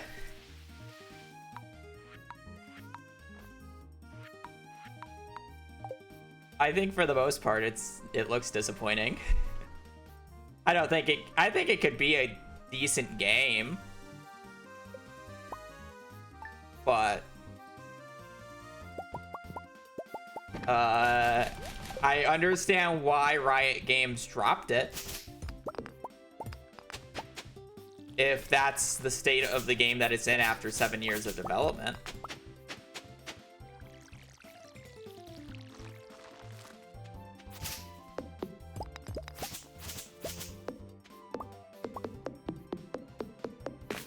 What kind of game is it? The easiest way to say it's a Minecraft clone, but it's not actually a Minecraft clone.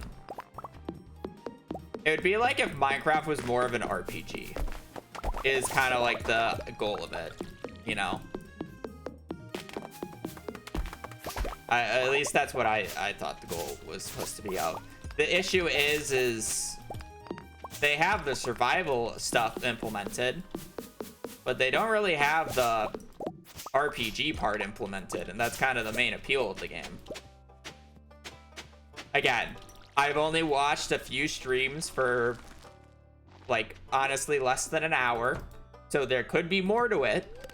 I just haven't seen much, and what I saw of it was disappointing. I don't know what version it is, if it's pre-Riot or not. I guess it would make sense if it's pre-Riot, because it just looks I'd expect it to at least be better than Hypixel Skyblock on release. If not, then I'm confused. There's probably less to do in it than release Hypixel Skyblock.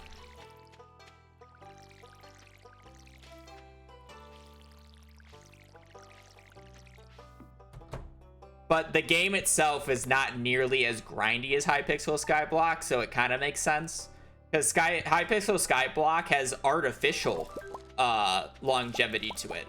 It's one of those games with artificial longevity, because instead of anything being necessarily hard in Hypixel Skyblock, it's just unnecessarily long in Hypixel Skyblock.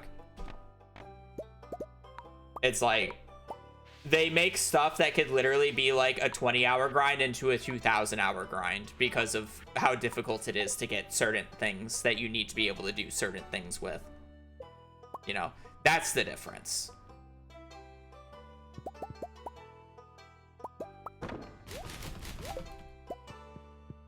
I find this extremely funny because I've been actually playing Hypixel Skyblock recently. And I started an Iron Man profile, so it's like I'm actually experiencing the new player progression of it, and it's like semi-awful, but at the same time it's still like a mindless thing that I can do while watching something, so I don't really mind it too much. I didn't put the bed down, so now I'm losing sap. You know?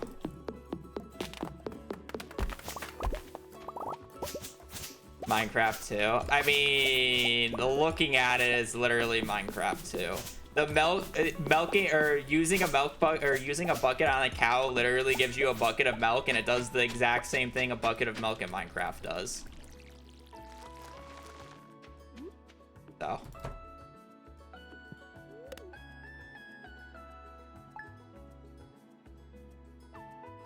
I've always just been a solo player for games similar to Skyblock, or like, yeah, similar to it. So it's like I've always enjoyed the more Iron Man approach to it. But I understand why you wouldn't want to do that, because it's like, oh, I don't have the time investment to actually manually farm for everything, so it would just be easier to buy the resources of the stuff that I don't want to grind for, you know.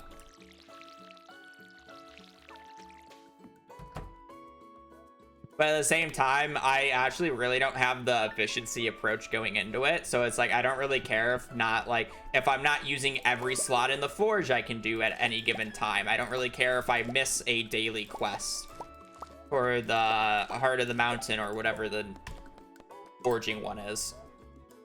You know, I don't really care to expand on that. I just care to do what I enjoy doing. I'm not min-maxing every single last bit of garden XP I can get from the garden trades, you know. It's like I do the crops that I can do, and if I don't really want to farm for this certain crop, I just send them away, you know. I don't really care.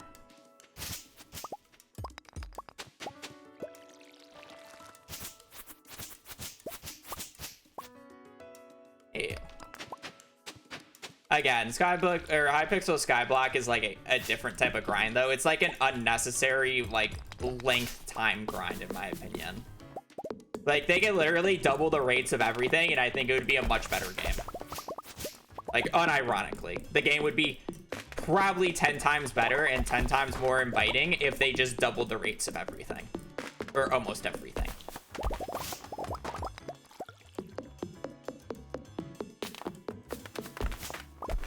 Obviously, they'll never do that because they would get so much backlash from the people who played it for years, but...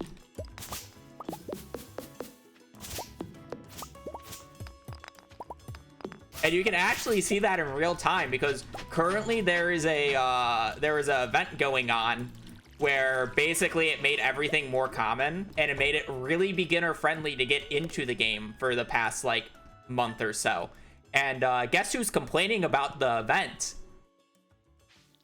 The turbo sweats that have been playing the game for thousands of hours since release. But guess who's loving the event? All the new players that it's brought to the game.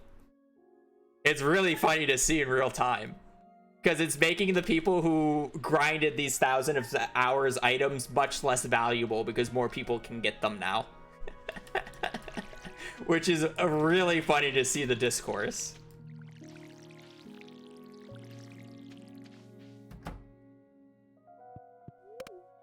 Better respected? Yeah, I can see that.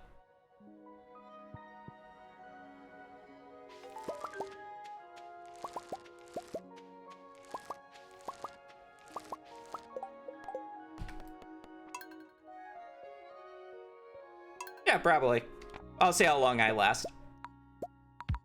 You know?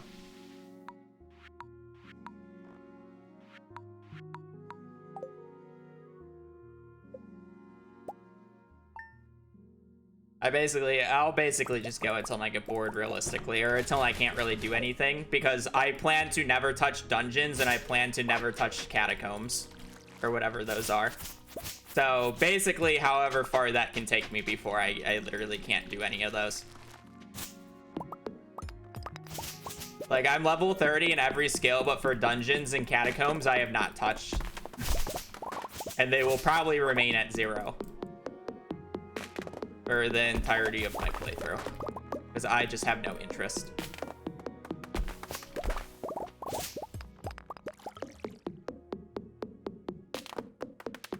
Yeah, the resets are for golden parsnips. If I don't get a golden parsnip, I have to reset.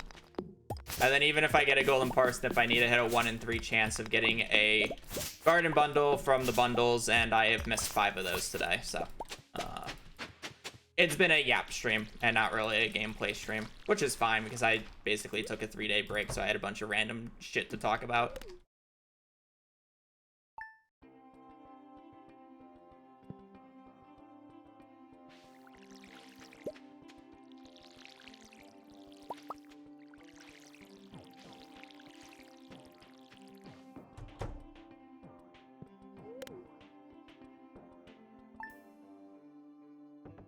I'm an MC. Oh, it was a good watch. A lot of bangers. A lot of best of 5s going to game 5. I think there was only 1 blowout.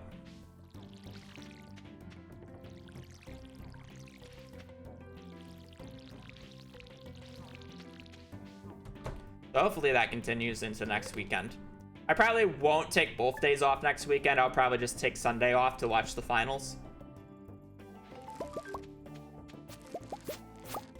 That was enjoyable.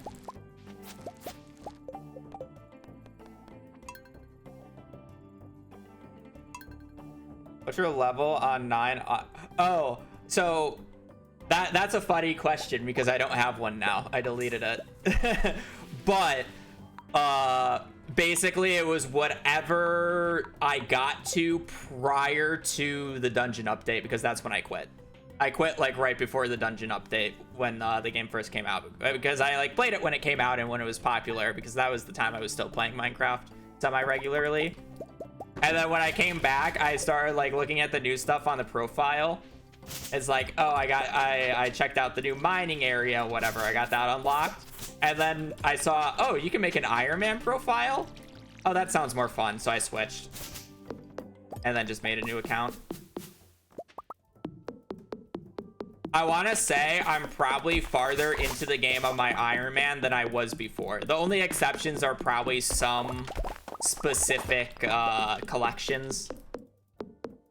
You know, I think I was farther in the redstone collection than I am now, but I'm getting very damn close to where I was before, because I literally just have permanent minions farming redstone for me. I'm like 52 skyblock level currently. I don't really focus on it though. I kind of just play and do what I want. I've been doing a lot of garden stuff, which is kind of funny because I play Stardew.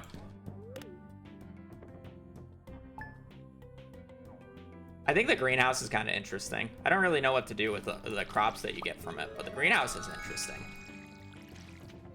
It's similar to how Polio's like plot layout worked. What's the actual goal of the playoffs? I mean, it's just a speedrunning tournament. So there's ranked MCSR, which is basically 2 runners play on the same seed, have very similar RNG because it's like standardized, and then see who can beat the game faster, right? So it's just like who does the game faster. So the playoffs are basically, they have a leaderboard system, and they take the best from the leaderboard and basically put them in a bracket, and they do like a best of 5 tournament bracket, and then the winner gets like, there's a cash prize pool, and like these people are really fucking good at the game, like really good, like consistently beating the game in like under 10 minutes. Yeah, the Ender Dragon, like, because the seeds are filtered, so they're not just absolute dog shit. Like, world record is under 7 minutes. And I think the ranked world record using the filter seed is under 6 minutes. So, like, they are really good at the game. So it's really fun to watch them because they do some interesting strategies. And, like, the mechanics that they show are also really fun to watch.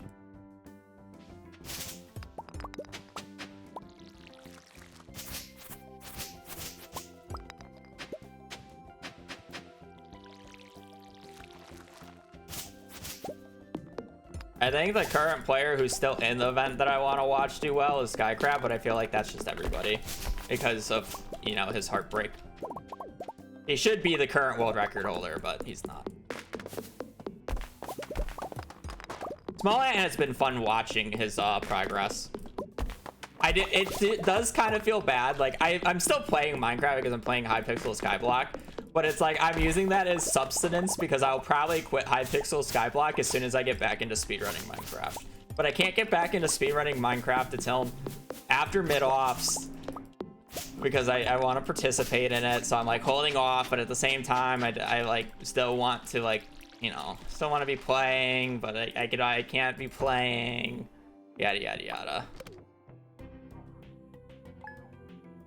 How rare is a single gold parsnip? It's a 1 in 7. I've had like 5 or 6 golden parsnips today.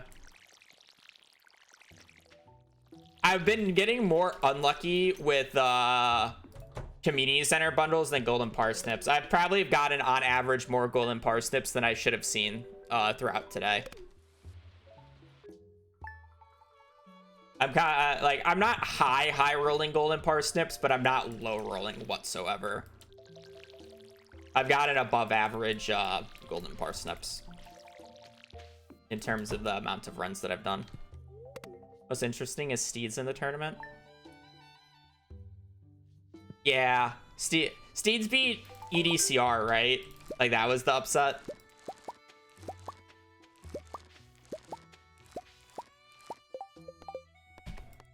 Rip EDCR. But yeah, Steeds is interesting.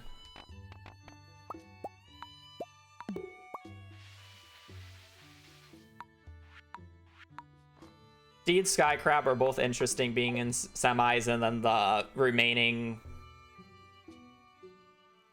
or not semis, quarterfinals. I think the rest were more expected. I think we had a lot of game 5s, but a lot of them went the way as expected other than Steeds and Skycrab.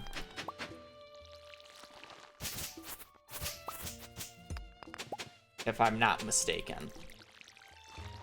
Infume 1, Hacks 1, Dugile 1, Aquacord 1.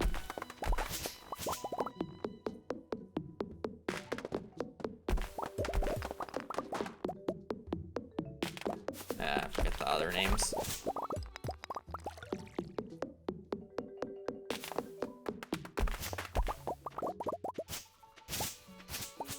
Was the one that you missed EDCR?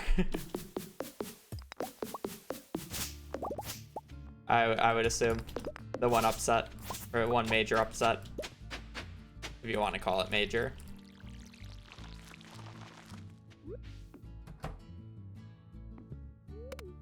Quarterfinals are going to be more interesting to predict. Oh, many. Yeah, I mean, then I would assume so. 7 out of 8.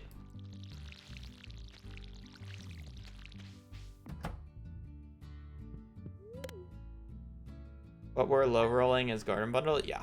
Yeah. Alright, does it take 2 whole weekends if one run is only 10 minutes?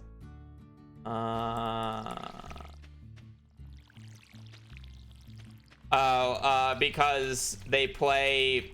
Well, it takes 2 whole weekends because they play a best of 5. So, if it's 10 minutes, like let's say it's on average 10 minutes for a game, and all but one of the series went to a game 5, so that's 50 minutes of pure game time. Then you have the downtime of making the lobby, the downtime of the commentary, the switching between each game. And then there were 8 games. I'm sorry, there was 4 games per day.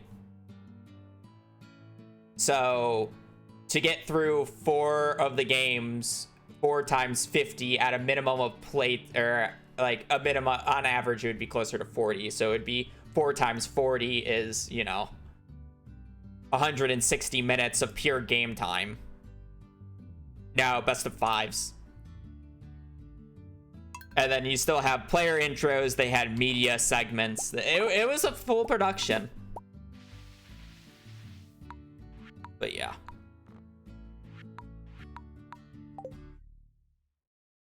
I mean, each day was what, like 5-6 hours of the event, or of the show.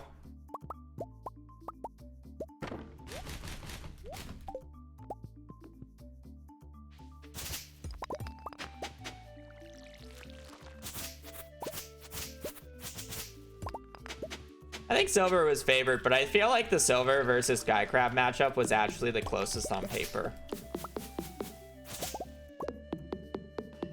Either that or Hacks versus Feinberg, contrary to what a lot of people like to say. That also still on game 5, but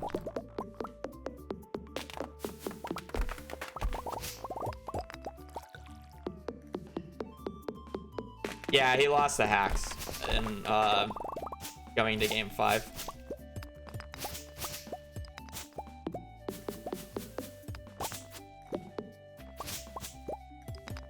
I believe Hacks was definitely the favorite in that matchup, but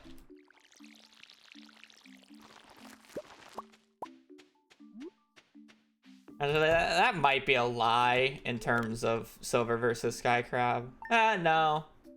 I just didn't know the other, or some of the other games. Like, I'm not fully familiar with Aquacord. I wasn't familiar with like HDMI cables. And some of the newer runners, it's just like I don't really see too much of.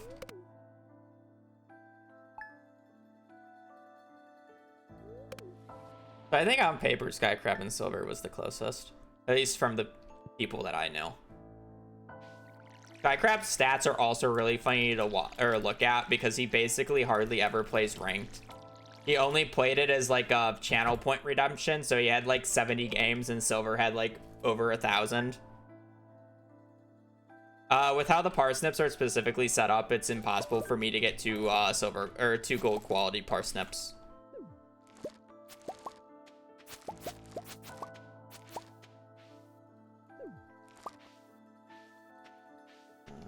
You can get multiple silvers, but not multiple golds. Edge, thank you for the raid. Hopefully this gold parsnip actually converts because we've been getting scammed on garden bundles today. Not scammed on golden parsnips. Scammed on garden bundles. We've gotten 4 animal bundles and 2 fish farms, I believe. Surely this is the run. I hope you had a good stream. Were you playing Stardew or were you trying to enjoy the new funny game Hytale on release? And if you were playing Hytale, I'd like to know what your thoughts on it are, because I have very meh thoughts about it from what I've seen.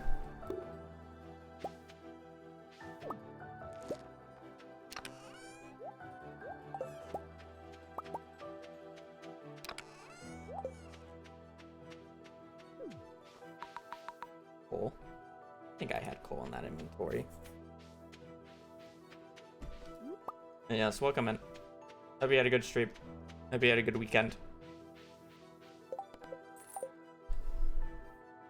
And hopefully you bless this run and we can get a garden bundle.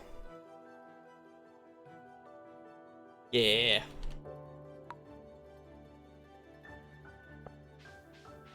Do you want to coach you in mid-offs? Really any of the top level runners. I would be fine with. Silver, Curry. Hacks would be very interesting with his personality. Playing Dave the Diver. Did I have the chance? Okay. Yeah, I need to see a little bit more of Hytale. I need to just know if there's bosses or not, because that's the main thing that's like putting me off of the game. Because it doesn't look like it has enough content to have bosses or not, and it's like if the game doesn't have bosses, it's kind of just a worthless game currently, in my opinion. But if it does, it could be more interesting.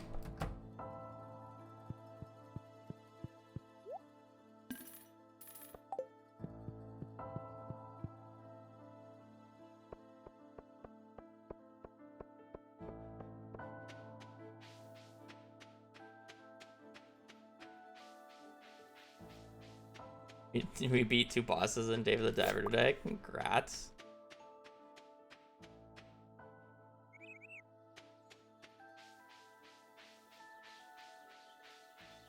Yeah. For mid-offs, I would need somebody to more be able to teach me the nuances of the game rather than just like the basic stuff. Because it's like, I've self-taught myself a majority of the basic stuff, but I don't know the nuances. Because that's like much harder to self-teach.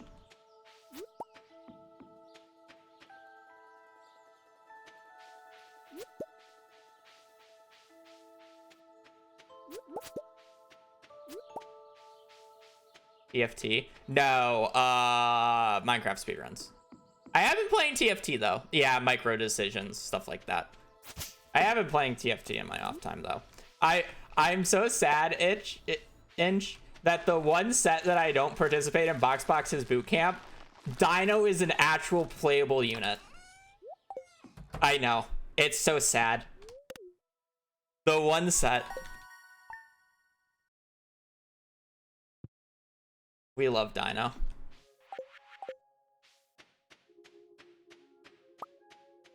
It's kind of funny because Dino on the release patch was disgustingly broken too. So it could have just been a meta hard force. But I don't think Dino was known to be broken during the Box boot camp. But it became absolutely broken when it became optimized, which was really funny to watch. I'm gonna get into AA. Let me like get okay at RSG first.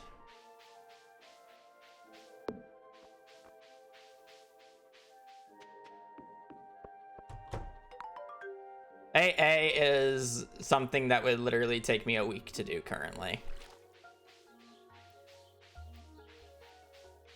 And it's just like, give me a bit. Let me cook with RSG once that happens. But yeah, I would need to be more taught the nuances of Minecraft speedrunning for Coach's side of things,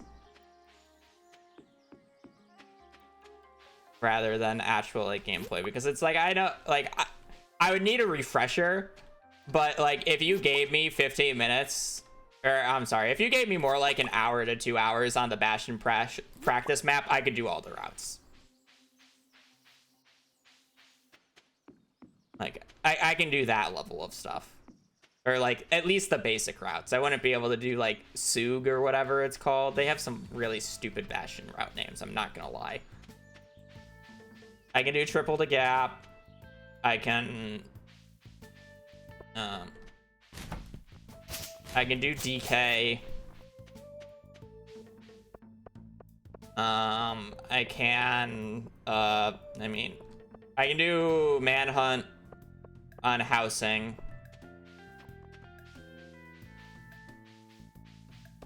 I forget what the last Bastion is. Oh, I mean treasure's just treasure. Fuck treasure.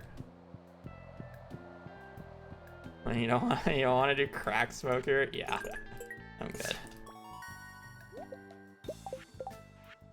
Fuck off. Apparently today is just a yap day. It is not letting me play the game. I'm trying, chat. Like, chat, I have gone through like 5 or 6 gold quality parts. I'm not gonna say it. I've gone through like 6 parsnips, and none of them have been what I need. It's so sad.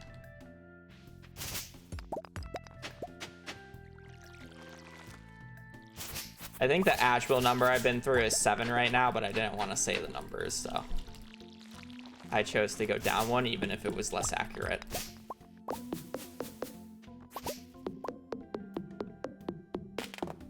Again, thank you for the raid, Edge. I hope you have a good rest of your day and enjoy your good de-streaming, because I definitely de-stream myself after I get off too. I just close everything. 6 or more, you know. At least 6. I don't know the exact amount, to be honest. 6 plus 8 minus 1, I like that one.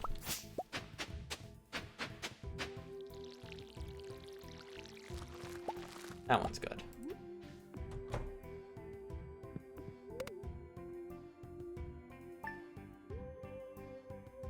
Sag.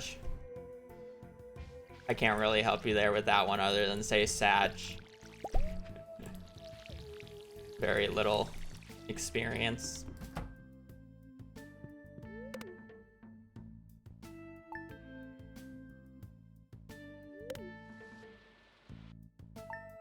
I keep restarting. I need a gold quality parsnip, and I specifically need garden bundle in the pantry to allow me to complete the greenhouse super quickly.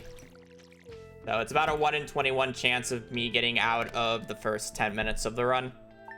And I've been getting extremely unlucky today, so. Normally I would have had a run by now. Honestly, I normally would have had 2 runs by now on average, but here we are, still harvesting parsnips.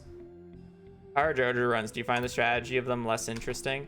Are you talking specifically Joja perfection runs or pure Joja runs? Because pure Joja runs I find uninteresting because it's just winter tilling for the entirety of Joja Mart. Ginger or Joja perfection runs, I think it's less appealing to watch from a chatter's point of view. It's a interesting route, but I don't think I would run it more than once. The issue with the Joja variant of perfection is the fact that waivers exist, and then it literally just becomes how fast can you make this much money, which is around 50 million gold. How fast can you make around 50 million gold is what it becomes, which is interesting in terms of, oh, how fast can you make that much money? But is it really something that needs to be done more than once? I don't think so, because it really just becomes how fast can you get to Ginger Island and get that much money. And apparently the answer in an unseeded run is literally just sheep. So if you watched my recent like money making video, that is literally the fastest way. Just get a few barns up, get a few sheep, and sleep for a few years, and then you have all the money. It's a little bit more interesting for the seeded route because then you can actually open up the mastery room in a reasonable amount of time and do fish farm manip and do fish farm exploit, allowing you to make much more money much quicker with less resources. But that would be seeded. And then I don't really have an appeal to do just the in-between where it's like half Joja, half regular perfection. The in-between is I'm allowed to do Joja Mart and I'm allowed to buy the Joja Parrot, but I can't do perfection waivers, so it's less about money. It speeds up early game, but after that it's basically the same. The difference is like you just do Joja Mart over the CC and then you don't have to worry about golden walnuts.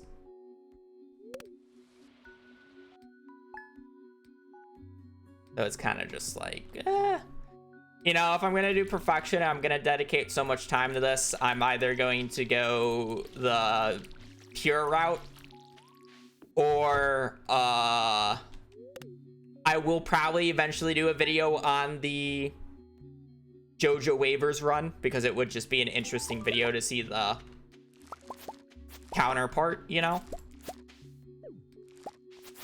Spot 1. It would be interesting to see the counterpart.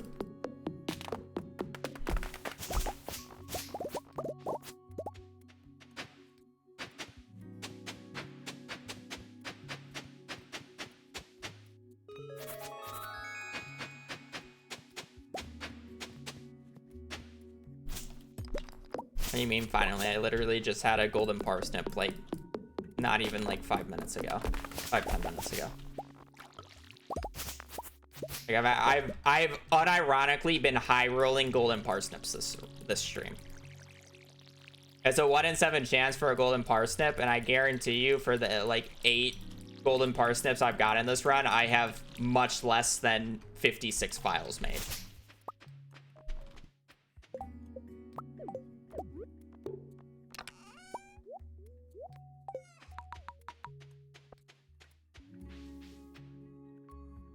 Megan Balls, thank you for the gifted sub as well. Oh yeah, that's how you get a fish icon.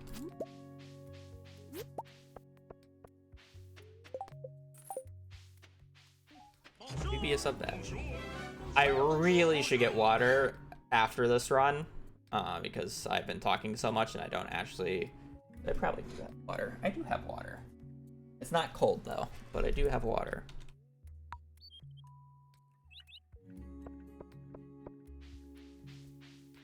I mean that I'm pretty sure the Bonjour is ripped straight from Disney, so I could literally just get that off of YouTube and then sync it up, but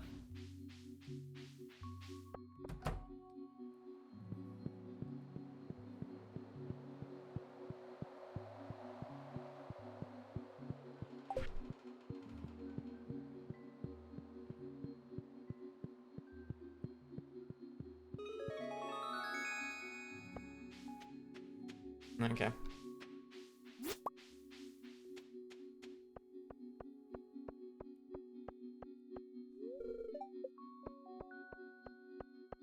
And early.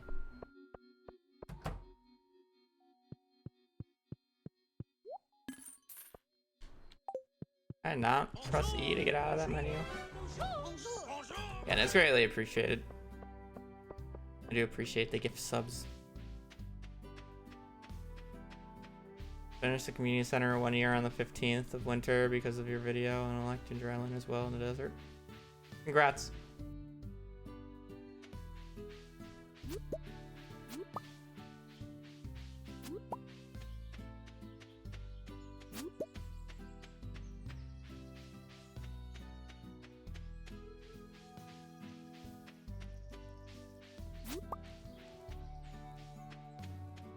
I said this was spot 1. The middle right of the quadruplets.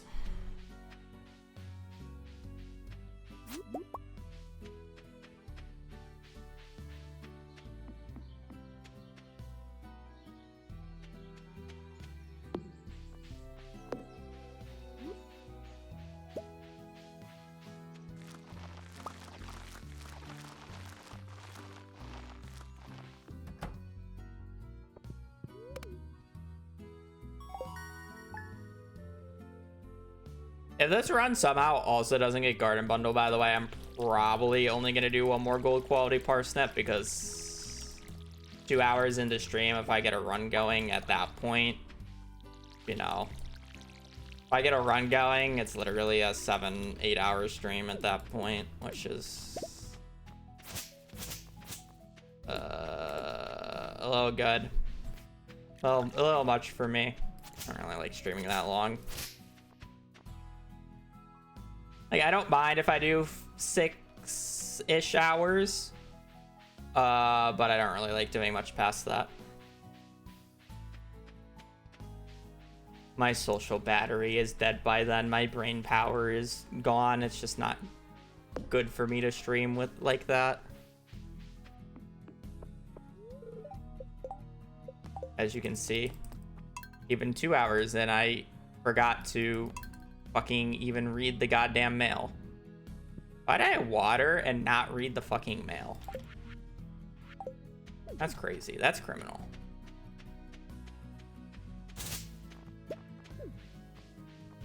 How many hours? Like 7,500.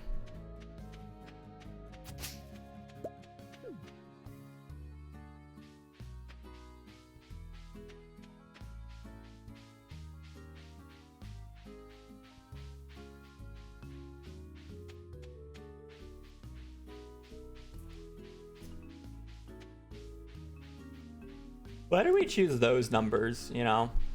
I understand that it's because it's supposed to just, like, indicate, like, a commonly said numbers, and that's, like, the entire point of it. But it's, like, it could have been, like, 2 or 3, you know? Because people say 2 or 3 a lot.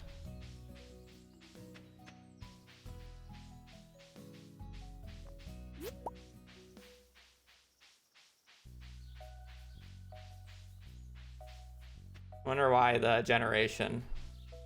It's from the 7, 8, and 9 joke, I'm pretty sure.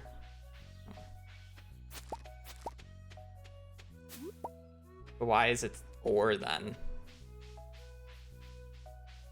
Wouldn't the joke be closer to like 6, 8, 7?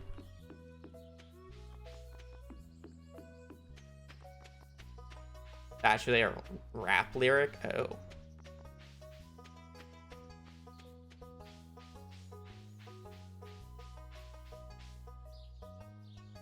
From a song. That makes sense if it's from a song and I don't understand it.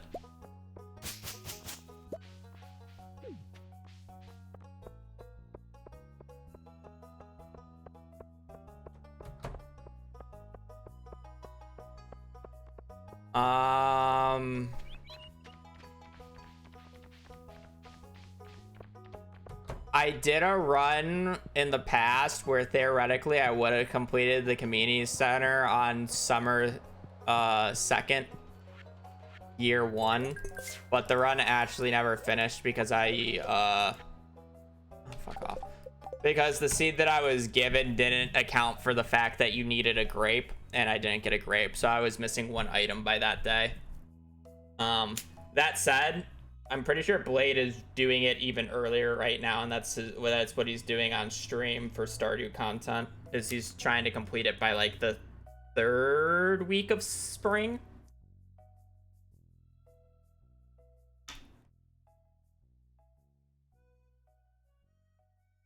I don't know what his end date is, but that's his content. I wish I got to watch more of his streams, but he streams at such an awful time for me. But I mean, he's literally halfway across the world, so yeah, first year. In spring year 1, that it uses a lot of exploits, to be fair. He's changing the seed of the file every single day to be able to do that.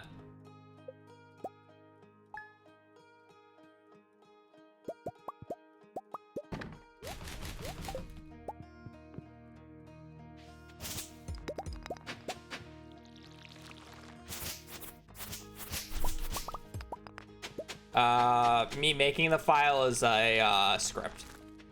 I'm not actually typing.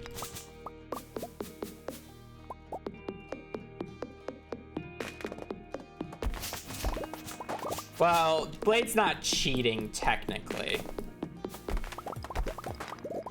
And it's also his rule set, though. But everybody's gonna have different rule set because it's like, people call animation canceling cheating, but it's like the most commonly accepted thing in the speedrunning world, right? So it's like, how far are you willing to take it? And then it comes down to a lot of the things to be able to do the community center even quicker. It comes down to just getting lucky from certain seeded actions. So it's like, how much of a seed would you be willing to allow? Because theoretically, I can just brute force a run until I got this lucky with the traveling card and be able to complete the community center in summer, but it would take me literally hundreds of tries and thousands of my hours to be able to do it, because I would have to play through a majority of the game to know if I got the RNG from the traveling card or not, if you're not allowing the use of predictor tools. So it's like, how much time do you really want to spend into it? But again, I go back to what the theoretical limit would be, and without changing the seed, I believe it is still summer 2nd, year 1. But if you're allowed to change the seed and use a few exploits, then you can do it in spring.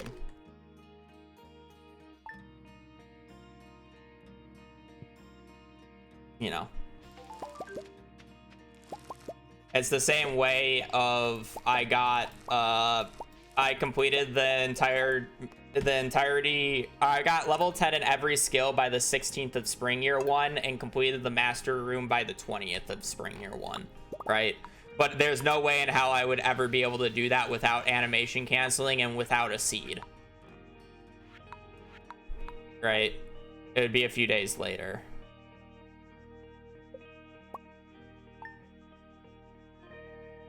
Leveling combat was actually the easiest, or arguably the easiest of all the skills to do in that time frame. Because you have downtime while waiting to be able to do the desert festival for the forging book. So it was really easy for me to do combat XP in literally like a 2.5 day period.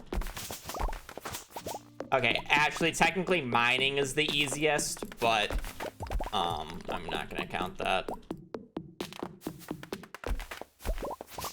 The hardest is forging, followed by farming, doing that shorter of a time. Those are the 2 hardest skills.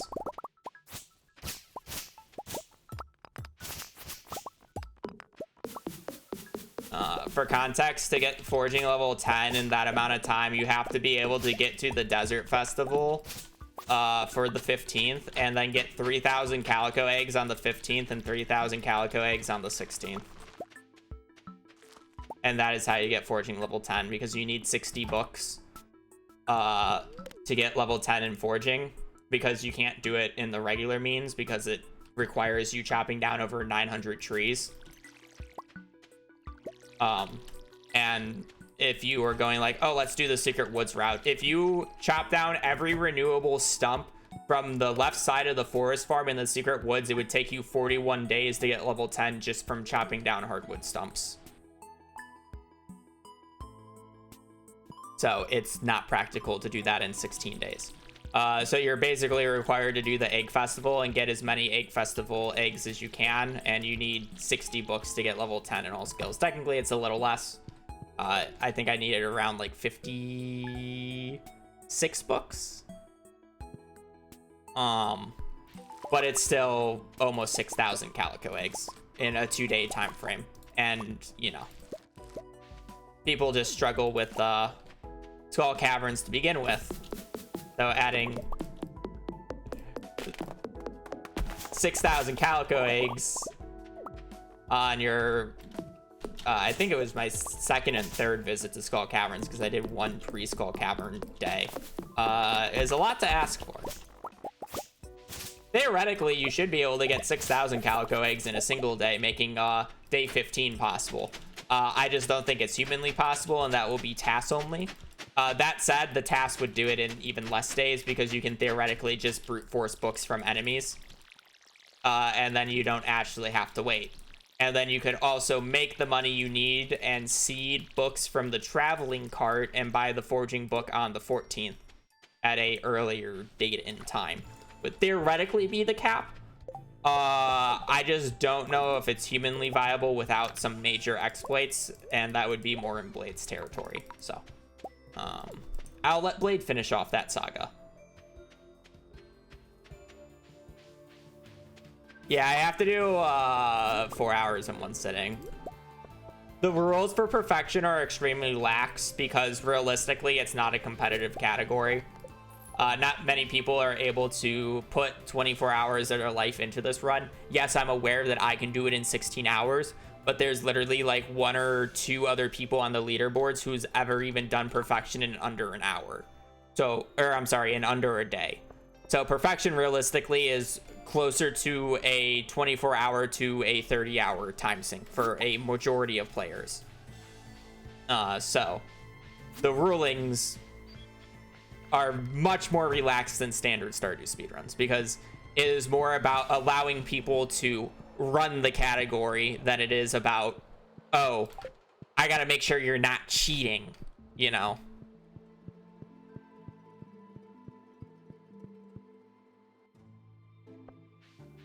So it's not an innately competitive category in that regards, which is fine. I enjoy running it, so that's why I run it to the degree that I do.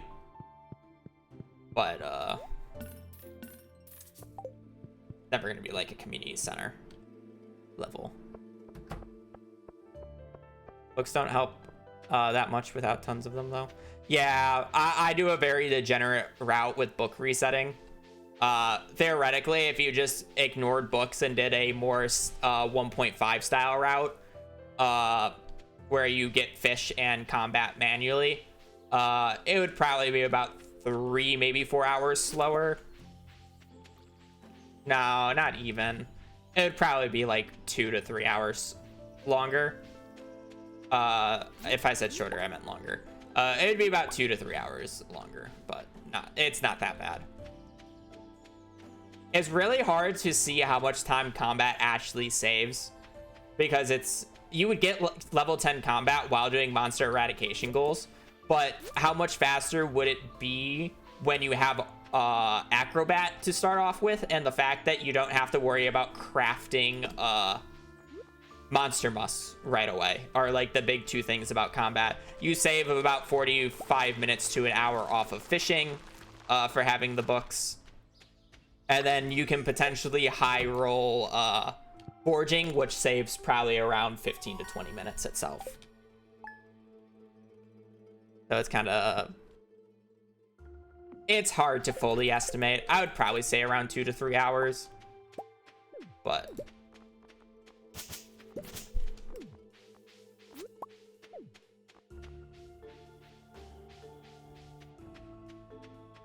But you also got to think you will save some time back in the early game, because then you won't actually have to worry about making over 1 million gold in year 2 to be able to pay for these books. So you can go to Ginger Island much sooner and get that set up sooner. So it's a give and take in that regards.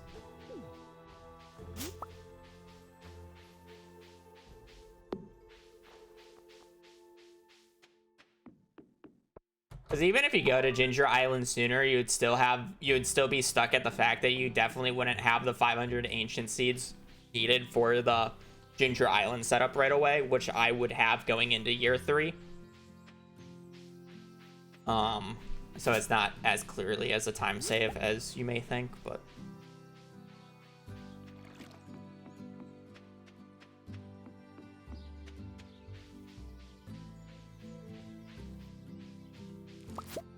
like, if you were just getting into perfection speedruns, I wouldn't do books whatsoever. It's not worth the time save. You can easily get, like, you could probably get a sub 20-hour time without book resetting pretty consistently.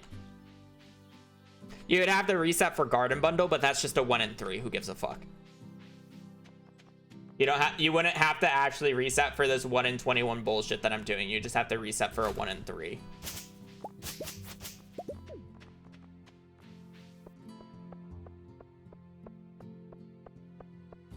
If Kent was in town year 1, you could theoretically get perfection on Stardew. So theoretically, the fastest you can get perfection in Stardew when Kent shows up in year 2 is spring 3rd, year 2. And if Kent showed up on the first day of spring year 1, the fastest you would be able to do it is spring 2nd, year 2. Okay, I'll do one more gold quality parsnip. If you completely remove Kent from the game, you would be able to do perfection 1 day earlier. That's it.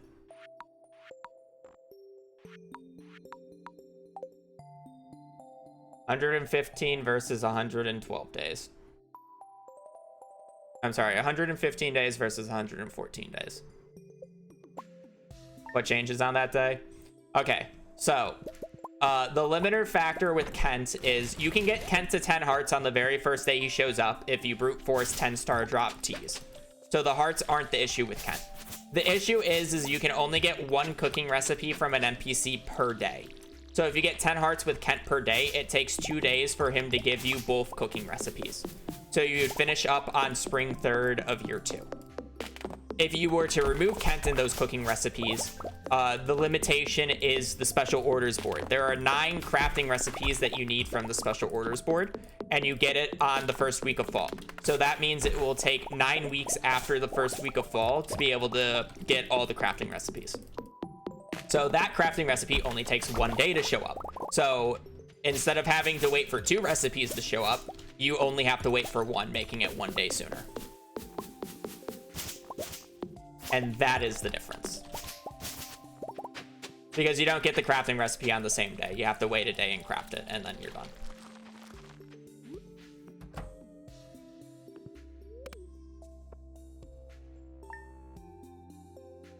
Nope. But cooking is not even the issue.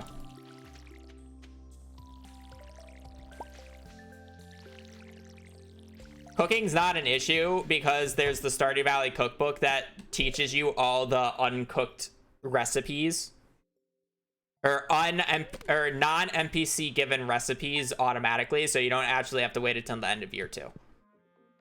So the only thing you have to worry about are the recipes from the NPCs. And again, if Kent is in the equation, it is 115 days. If Kent is out of the equation, it is 114 days, and is not because of cooking.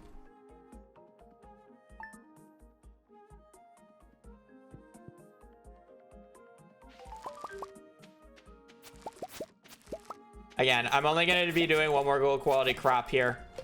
We've gotten totally railed on Garden Bundle today. I have reset 9-ish times now and not gotten a single Garden Bundle, which is a 1 in 3 chance, by the way. I'm 2.5 hours into stream. If I were to start a run now, I like to go until I at least complete the community center. The community center takes me around 5 hours to complete in this run, so yeah, it would be 7-hour stream. Almost 8 by the time I probably get the next gold quality parsnip. So if I am not getting... Well, if I'm not getting Garden Bundle on this run, I am not playing anymore today, so... I've tried! We are literally 9 gold parsnips in, and I have not gotten a Garden Bundle, so... Now, we're upwards to 9. I think we're 9 or 10. Like, wasn't even trying to, like, not make the funny joke. Or the non-funny joke, I guess. Like, we're upwards to 9. Have you considered getting lucky?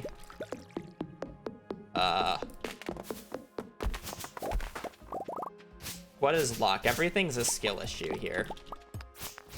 There is no luck. It is all skill issue. I just didn't start the file on the correct value to get the correct seed for the RNG that I want. So that's just a skill issue. I just need to know when to exit the title to get the correct seed.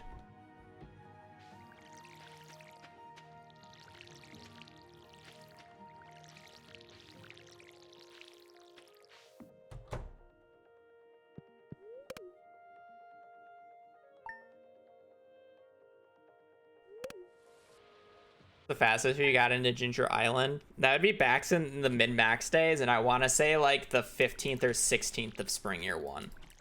I don't think I've done it earlier. The earliest that I've ever seen it done is by Piano, and he's gotten on Ginger Island by the 12th of spring year 1.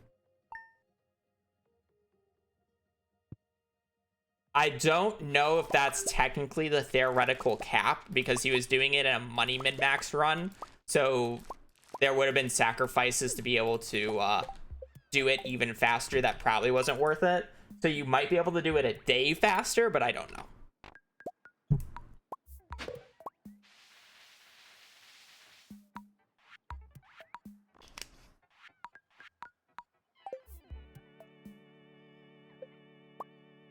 They get the battery packs, Skull Caverns. If you're wondering how he got into Skull Caverns so quickly, he goes 120 floors on the very first day that the mines opens up, which is very easily possible. I've done it before myself. And wasn't even in like a min-max format, realistically. It was a really casual run. I have a video on it. Yeah, Iridium Bats. You just brute force Iridium from Iridium Bats and or battery packs from barrels. If you're honestly, the bigger question isn't even the batteries. It's how do you get 200 hardwood? And that is the torturous part. He reset floor 1 of Skull Caverns for specific layouts to get barrels to spawn on specific tiles to farm hardwood from barrels in Skull Caverns. So basically there are barrel spots in Skull Caverns that can give up to 3 hardwood, and he, like, I'm not going to get into exactly how barrels generate, but he basically got the max number of barrel spawns on our reset, and then basically only broke the barrels on the wooden on top, or he went out of his way to break these barrel spots to always get hardwood from them, and he broke enough to get 100 or 200 hardwood. It literally took him days of real life time to be able to do that because of how much resetting he had to do to be able to get the RNG to get the barrels in a reasonable amount of time. Yeah, this is without Desert Festival. This was back on 1.5, by the way. So he actually had to go and get the Skull Key. Obviously, like, to get in Skull Caverns that early, you also need to have the Skull Key, but besides the point. He did this on 1.5.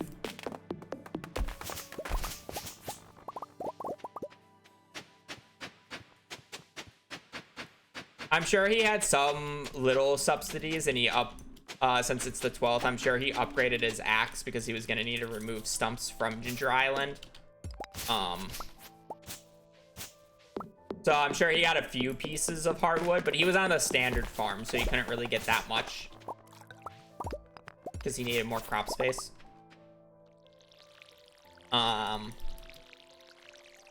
Since it was a mid-max run. The goal of the entire run was to make 100 million gold in the first Stardew Valley year. And when I say make 100 million, I mean like in hand by the start of the year, have the ability to buy 10 golden Glocks.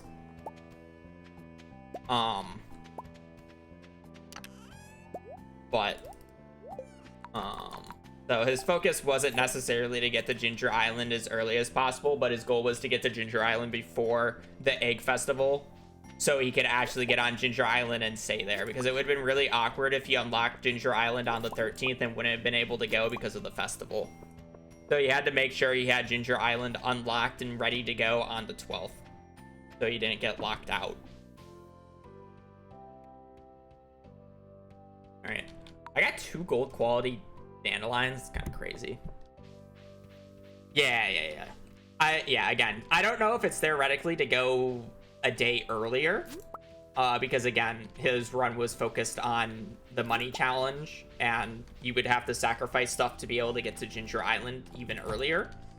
And I don't know if he thought it was worth sacrificing that stuff or not. I would have to check the VODs, which I'm just not gonna do. Earliest I've seen it is the 12th of spring year 1.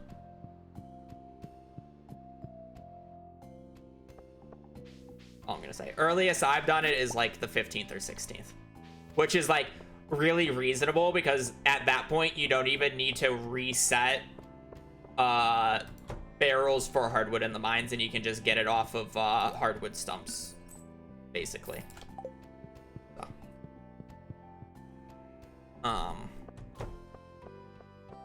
Getting it 15th and 16th is much more casual, if you want to even call that casual, because you still have to brute force battery packs from bats, and obviously most people can't go 120 floors in a day or 2 in Skull Caverns, but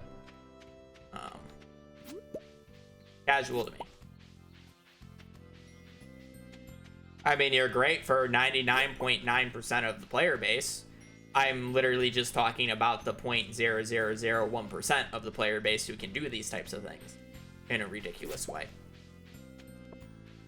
And it's not like we wouldn't be able to do these types of things without seeds. Like, everything that I've mentioned so far has used a seed. Well, okay, I can get to floor 120 without a seed. It's just much more conveniently to use a seed, because you're basically resetting for Gus to sell Spicy Eel on the very first day. And that's all you need. The only thing that I would need to be able to get to floor 120 on the first day is Gus selling Spicy Eel on day 1, which you can reasonably brute force reset for. Like, that's not a real hard requirement, but I still did it with a seed anyways, because I'm too lazy to brute force reset for that. Let's be real.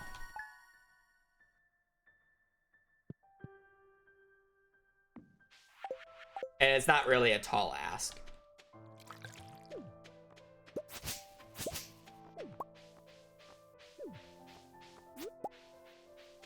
But yeah, the Spicy Eel is like the biggest part of it, because you need the luck and you need the move speed for day 1. And then since your only goal is to get to floor 120, you can basically sacrifice everything and be like, all right, all the money I make from fishing and all this stuff can be sold into coffees and salads for the mines. You know, and then you don't have to think about it. 80 floors is still really good. Yeah.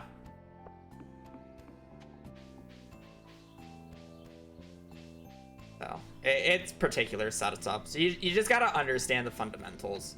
And this was also back on 1.5, where I could literally mostly predict how ladders will show up.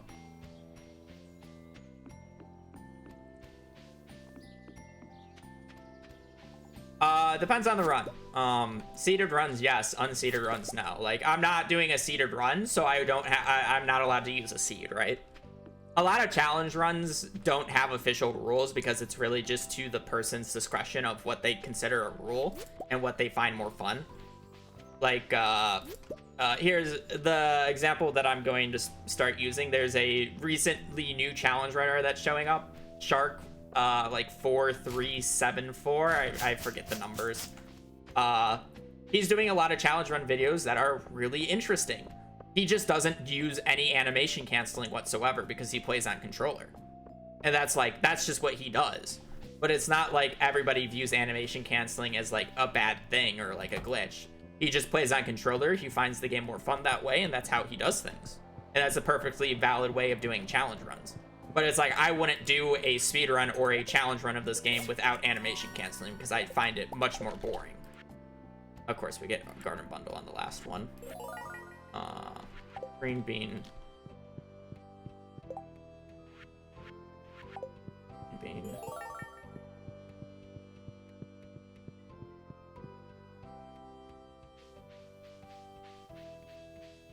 Yeah, but like some people would find making a seed and doing like these spreadsheet predictors is like different things though, you know? It's like, how deep down the rabbit hole are you willing to go? And that is basically the question. Some people like to go deep, some people don't. This was spot 9.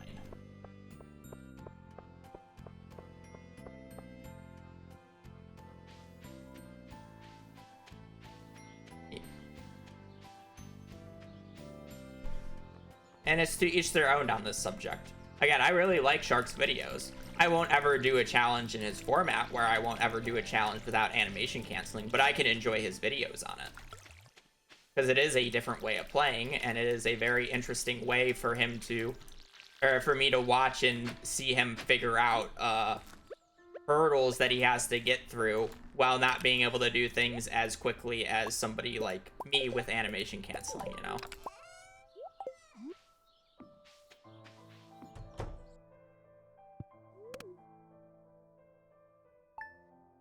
It's just a different style. That's fine.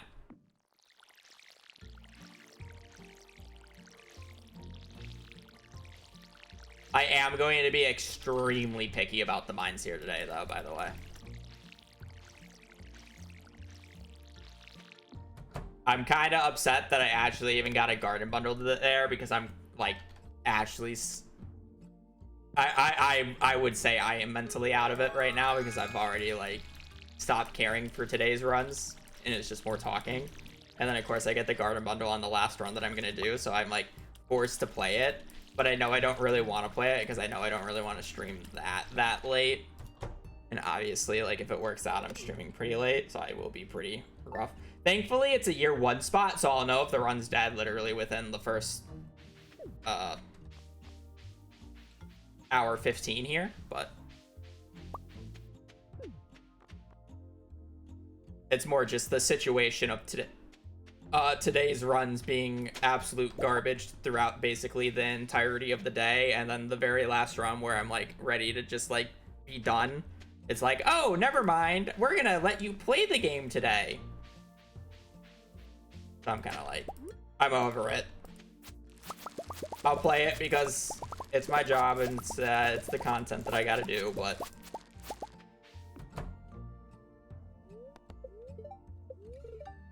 I'm not playing a neutral.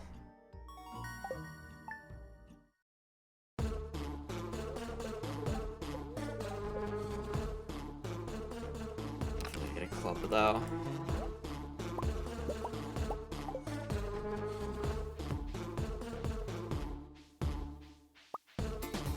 I was low-key hoping for like 3 bad luck days in a row and just instant kill the run.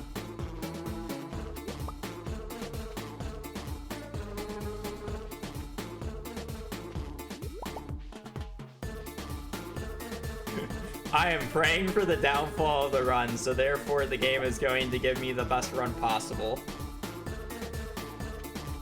Spot 9.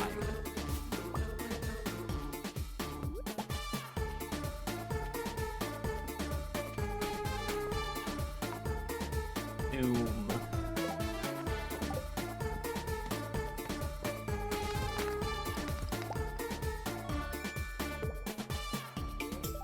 Yeah, it's too many horseradishes to pass up. I would 100% agree.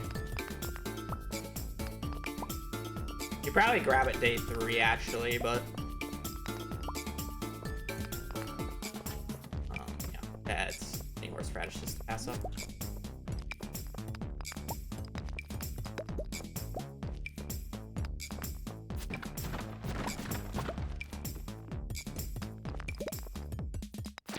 Should be happy that I'm at least in the mines at one point today, because I definitely would like a warm-up. Because I literally haven't played Stardew in like, what, 3 days?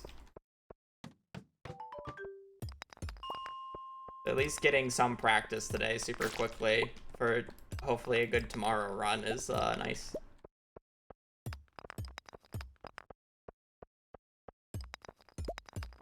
I'm expecting, like, I'm expecting the game to troll me enough where it's like, I look at the numbers for the books, right? And it's like, it gives me a chance of getting the books. It's not a 100% chance of the books. But it's like a high enough value where I'm inclined to continue the run for another 3 hours, or like 2 to 3 hours, and then for the run to immediately just kill it 3 hours later. So I basically get nothing. You know, a dead run, but it gave me hope. But even Arbor year 3 times. Oh, they're not bad year 3 times.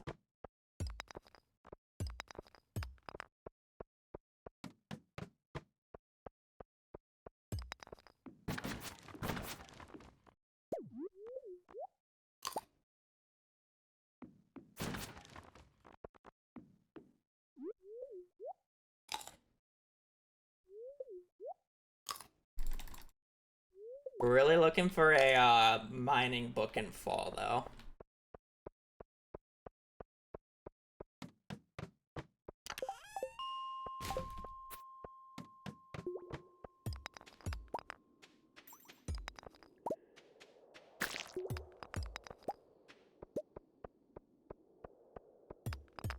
Is this magnet ring on 20 or is this glow ring on 20? I forget what weapon this is.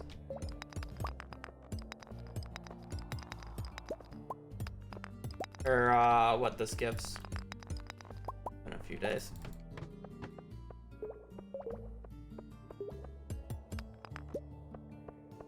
Asking chat like they'll know. Me knowing something like this is literally just a Fubu thing and not really a chat knowledge thing. And there's actually no way of looking it up, so.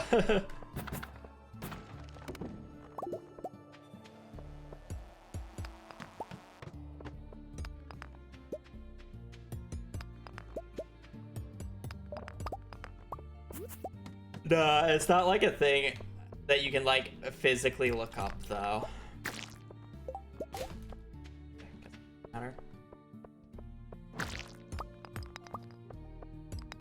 Because it changes over time and it's based off of the seed of your file. So like it could be one way right now, but like in a week or a month from now it could just be a different way entirely, and it's really weird.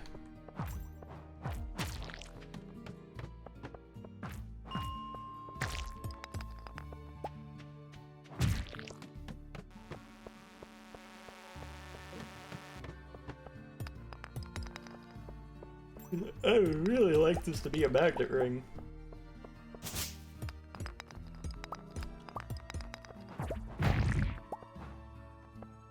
Wow. I've killed 2 crabs and they both dropped a crab cherry bomb combo. What are the odds of that?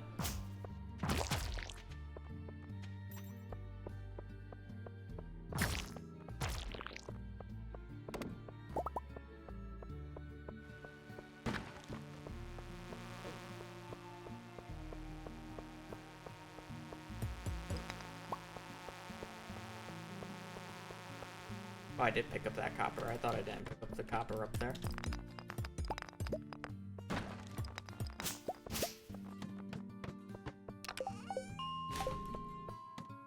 Ew, it's that. I thought it was magnet ring or glow ring, but it's broadsword.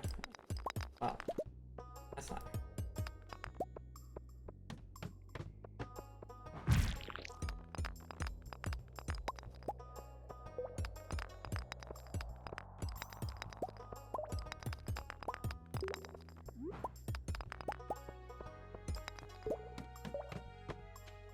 Yeah, copper's awful, pace is fine.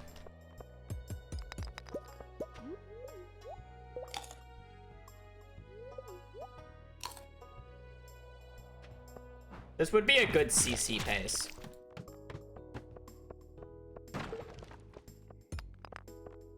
$1 p.m. floor 24. Yeah, this would be a great CC pace. Trapper would still be a little concerning for CC, but it's like I have 2 cherry bombs, so that could literally turn around in a fraction of a second in CC. But for a run like this, it's hard to turn around because I still need, you know, 66 more copper.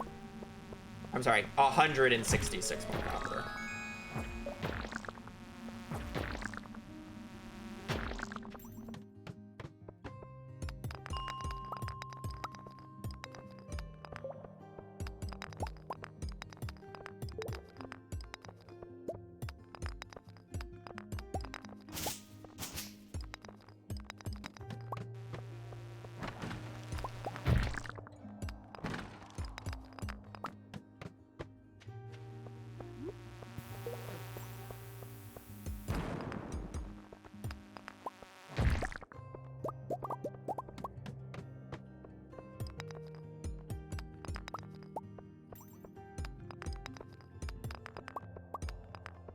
No freebie.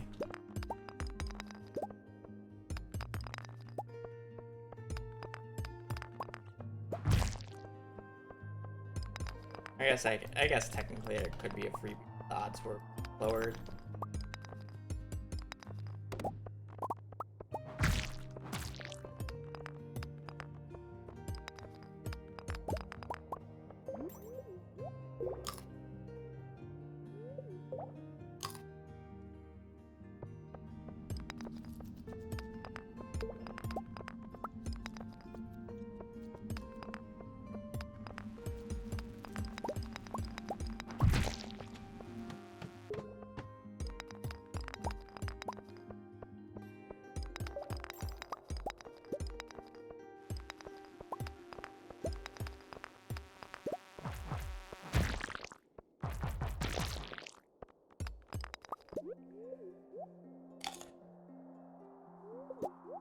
Pyramid.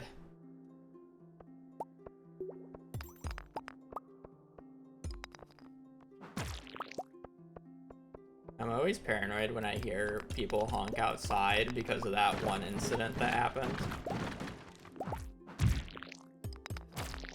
I don't even know how long ago. It's probably been almost a full year now. I know we had Hazel at the time.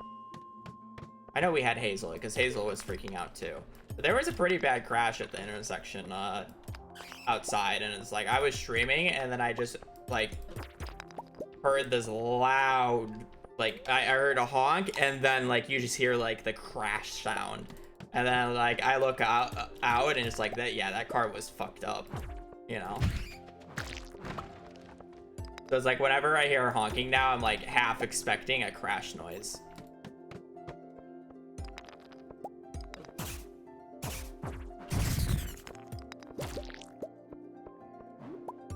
I don't think anybody got like seriously injured, but like I mean the car was totaled.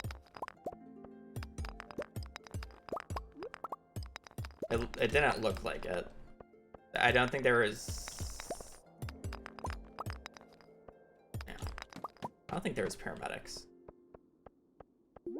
Maybe an ambulance came just to like check people out to make sure they're not like, you know.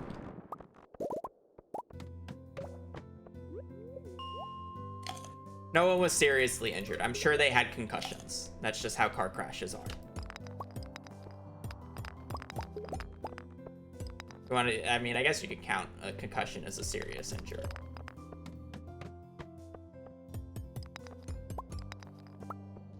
You know what I'm talking about.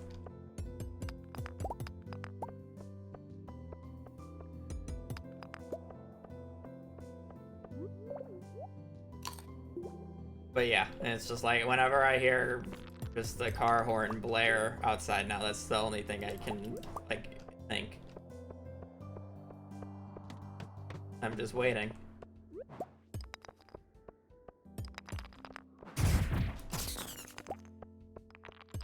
The run doesn't have many gems, but it has 15 geodes, which could carry.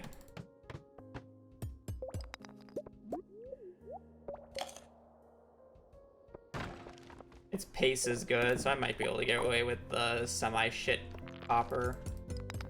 Run would have been fantastic. Actually, I guess the pace kind of died a little bit. I wouldn't say it would be fantastic for CC anymore, but it would be a good run for CC. If I had a good day 2 for this in CC, it could easily get me a 20-minute time, but...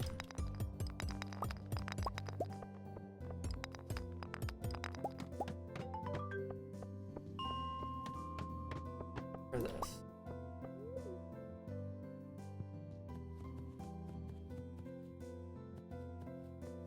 So, for context, I'm generally hoping to have around 160 copper at this point.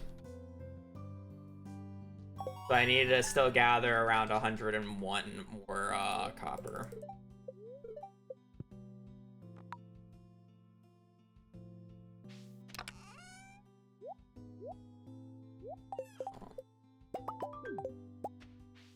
We'll see how that goes. Again, I'm going to be pretty particular about this run.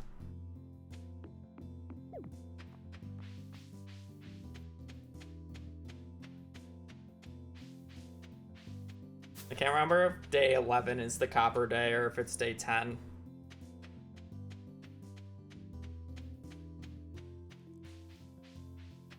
I think both days actually have decent copper from barrels. So it shouldn't be that bad.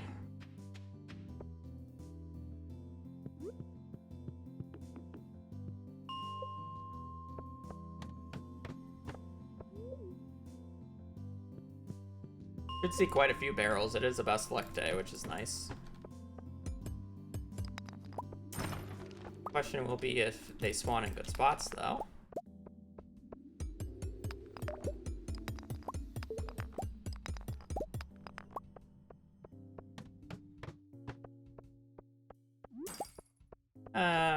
This probably isn't worth it. If I get bailed out with a ladder from this slime here, or that works. Saw the aquamarine and kind of got pulled down here because I'm a little concerned about money, but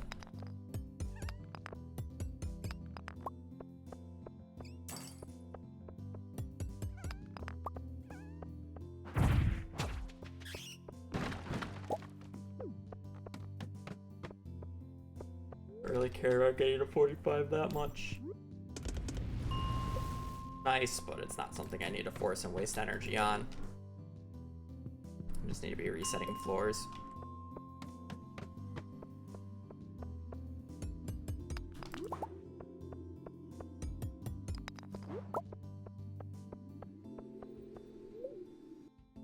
I don't need ladders on this day though. I need iron, I need copper, I need money.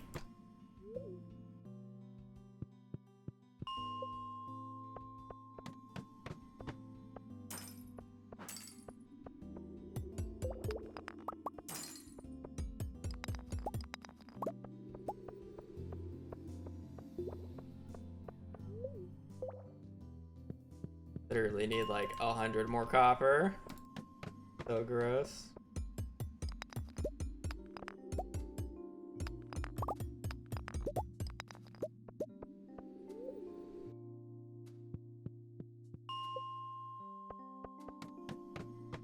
Realistically, if you don't care about how many days it takes you to complete perfection, just keep sleeping and make as much ancient fruit or starfruit wine as you can.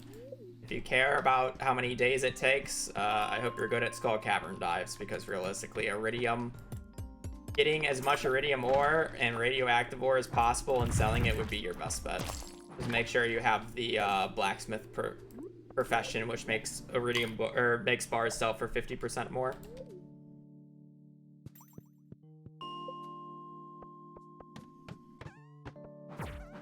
Realistically, on a good skull cavern dive, if you have a decent setup, you should easily be able to get 1,500 iridium ore in a single dive.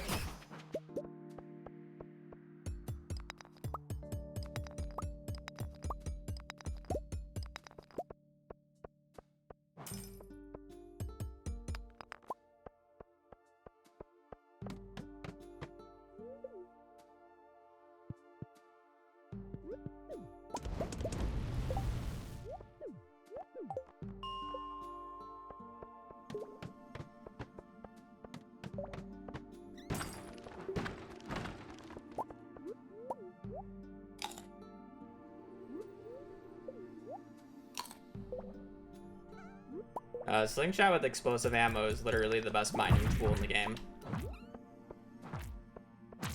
For PC.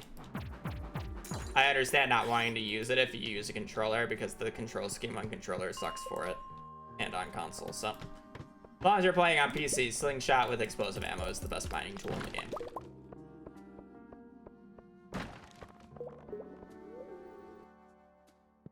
And what I was mentioning earlier with getting 3,000 Calico eggs in a single mines run, my primary explosive of choice was explosive ammo in that run.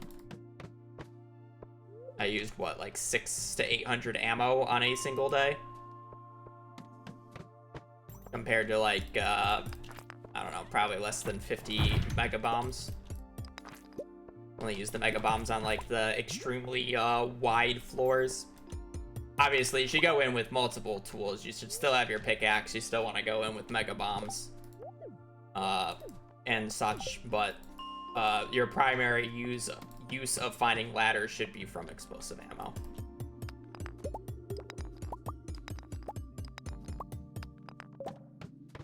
Rip the 2 iron there. I thought I would affect. The slingshot one takes a lot to get into and is realistically unneeded unless if you're literally going for mid-max skull cavern dives. So I think the explosive ammo view is definitely more understandable for not getting. Because for the most part, you realistically don't have a need to get 1,000 plus iridium ore in a single run. And then on top of that, to get that much, you would also need to be proficient with the slingshot. And then third off, like, you see me do skull cavern runs in perfection without the explosive ammo, and I bring 200 bombs and 50 ladders, and I can easily clear like 500 iridium ore, right? Which is more than enough for any casual playthrough, realistically. Right? So it's like, do you really need to do more than anything but bombs? Like, I'm not even using mega bombs, just raw bombs. Not really.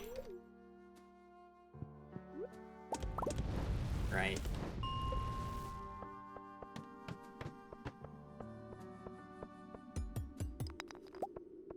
So, me talking from an optimal point of view, you know, explosive ammo is theoretically optimal, but it's not for everybody. And the same can actually be said with basic sprinklers. Like, mid-max runs just don't even bother with basic sprinklers, right? But, like, casually, I would extremely recommend them. I think it's a false notion saying that they're a waste of resources, and I laugh every time I ever see a Reddit post saying that, oh yeah, no, just never make basic sprinklers. They're a waste. Like, it's so, like, They used them once, saw it, only used 4, thought the pattern was too hard to make, and then gave up on it. Is like, all right, now I need a way to justify saying that these things are bad because I didn't understand them. So they just say, oh, it's a waste of resources. Is basically the entire thought process behind that.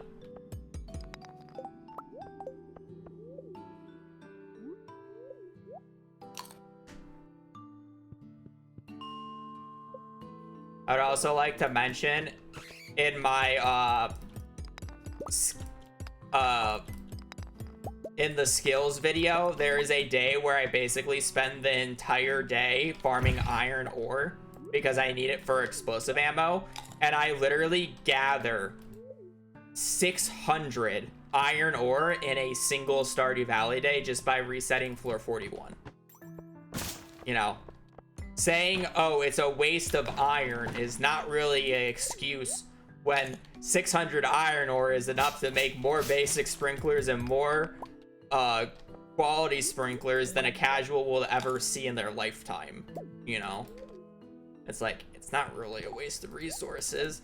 And guess what? If you have basic sprinklers, you're able to waste a Stardew day doing that, because you don't have to waste the entire morning watering your crops. Crazy how that works, right? So if you invest the resources into getting basic sprinklers, so you can actually go to the mines more and get even more sprinklers, it's kind of not a waste of resources if you're able to just, you know, go to the next one. I have 3 in there. Okay, so I'm over. I have more. I gotta dial it back. Stop ranting here for a second. We have. I don't need any more iron. We need copper though.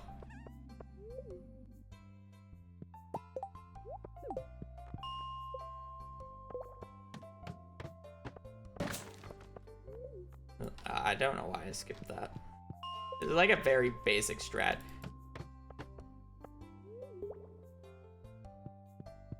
Yeah, like I can understand the justification of I don't want to use basic sprinklers because I think they look ugly. And that's fair. You know, casually you care more about aesthetics than functionality. And that's a perfectly reasonable answer. It's the same reason I can use the same logic of like why I'll never grow up tulips, right? Like they're a waste of time for me and they're not efficient. So, and that's the way how I play. But people grow up tulips all the time because they're a pretty flower, right? And that's perfectly acceptable. I just don't find it acceptable reasoning saying basic sprinklers are a waste of resources. Because guess what? That is not true. They are most definitely not a waste of resources. They are one of the best uses of early resources in the game. If not the best, because guess what? If you have sprinklers, you're able to do other things instead of having to waste your energy on watering. Crazy how that works. And there's a pretty big difference between when you get the access to basic quality sprinklers and quality sprinklers. That's 6 farming levels. That's a whole 80 strawberries that you need to water to go from level 2 to level 6. Guess what? You can casually water 80 strawberries pretty easily if you have the sprinklers to help you and or do it yourself. And getting enough resources to get 80 sprinklers worth of spots, which is only what, 20, is fairly easy. Because guess what? Right now, what you're seeing me do is get enough sprinklers for 24 basic sprinklers. So I would have enough sprinklers to water 80 spots if I smelted it on time. Obviously, I'm not going to be able to do that in the time frame of... I'm not going to be able to do all that in the time frame of the 13th because it's just a little bit away. And on top of that, I've been skipping days. I'm not even playing the days to the fullest, right? I skipped the 9th essentially because it didn't have it wasn't a good luck day, so there was no real reason to go out on the day. There's plenty of days that I just went out to water the parsnips to get my farming level 2, and then I immediately slept. So it's like, it's really easy to get these resources if you just have a little idea of what you're doing. The other side of the basic sprinklers is people not understanding the pattern. I mean, realistically, that is just a skill issue. It is somewhat of a confusing pattern at first, but like once you understand the pattern, it's much easier. Obviously, I make it look extremely easy because I work with the pattern all the time in speedruns, but like that's another thing. Also, the other argument that I really find funny against basic sprinklers is the fact that it's like, oh, but once I get quality sprinklers, my basic sprinklers are then useless, right? Like, why wouldn't I just want to use quality sprinklers? Do the basic sprinklers stop working? Like, what happens to the basic sprinklers? Like, they don't work anymore? I've never heard of the game just stopping your basic sprinklers from working after you upgrade to a different quality. Do your quality sprinklers stop working after you upgrade them to iridium?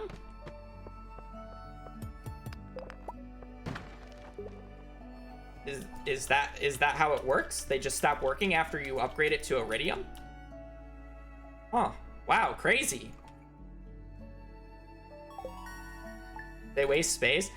Tell me what casual player has so many sprinklers that it's a waste of space to use. tell me who has enough spots to cover every single tile on their farm with sprinkler spots by the time they get quality sprinklers unlocked. Tell me who. It's not a waste of space. It's only a waste of space when you literally run out of physical spots to plant stuff on. And I guarantee you, you are not running out of physical spots that early on into the game.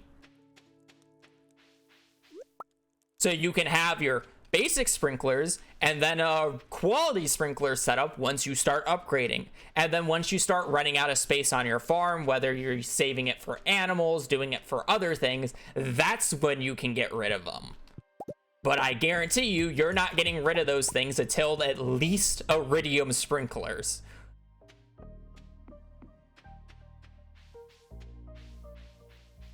And again, as I said, if your argument is I don't like how they look and you want your farm to look pretty, that is valid. You don't have to use them. But again, my point is saying if you say basic sprinklers are a waste of resources, you are lying. That is not the reason why you don't use them. You just don't, I either don't understand the pattern, which is fine, or you think they look ugly. They are not by any means a waste of resources. They are one of the best uses of resources in the early game, and it's not even close.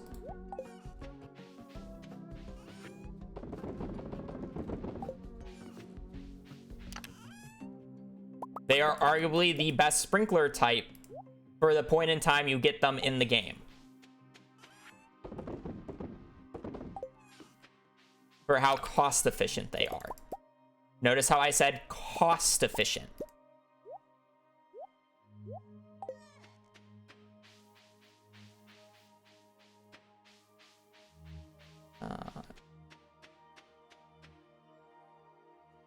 Okay, I'm done with this run. I didn't get enough coal. I'm fucking stupid as shit. I'm not focused. I'm stupid as shit. I didn't get enough coal. I was missing like 10. I am so unfocused with that rant. And I mean I was just never fucking attached to this run. Like, let's be real. GG, go next. I'm perfectly content killing a run like that. Now, let's trigger ourselves by looking at enchant second try artful. I think V called that. And then the big question, year 3, what are our books? What are our books? I don't think we get one until summer. Almanac, good start, good start. What is our fall?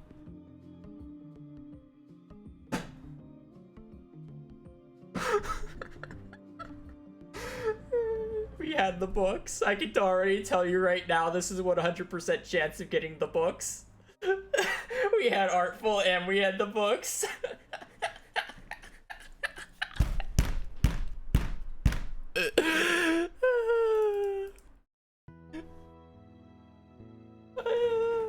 I should have looked. I don't care. I was not focused. The run would have been garbage anyways. Let's be real. I don't care. Better luck next time. I would have thrown the run at any point during that run. Let's be real. I had such a high chance of throwing that run. If it wasn't Cole, it would have been Community Center. If it wasn't Community Center, it would have been Skull Caverns. If it wasn't Skull Caverns, it would have been actually finished in the Community Center. Let's be real.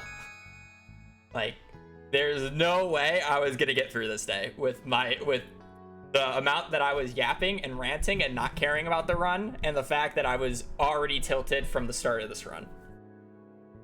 Let's take it, be fine with it, and be over with it. Also, Moss Hollow, thank you for the full year. Welcome to the official Sturgeon Squad. Enjoy your emotes and Bandra. I know that was 8 minutes ago, but I was yapping and ranting.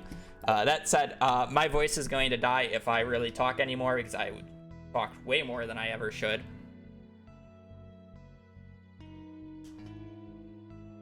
I can already feel it being scratchy.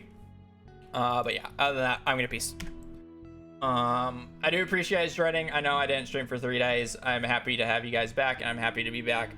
Hopefully we get a run like this tomorrow where I'm actually focused.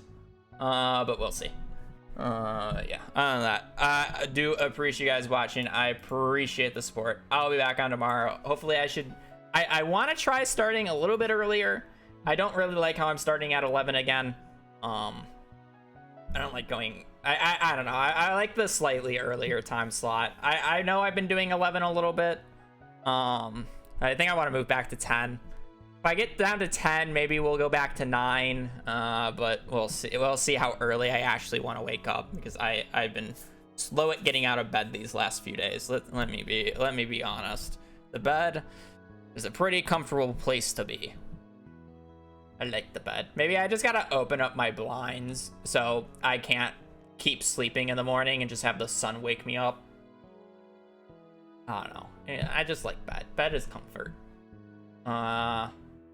Other than that, I do appreciate you guys watching. Appreciate the support. I hope you guys have a great rest of your evening or rest of your day. Stay safe out there and just take care. Later. Peace.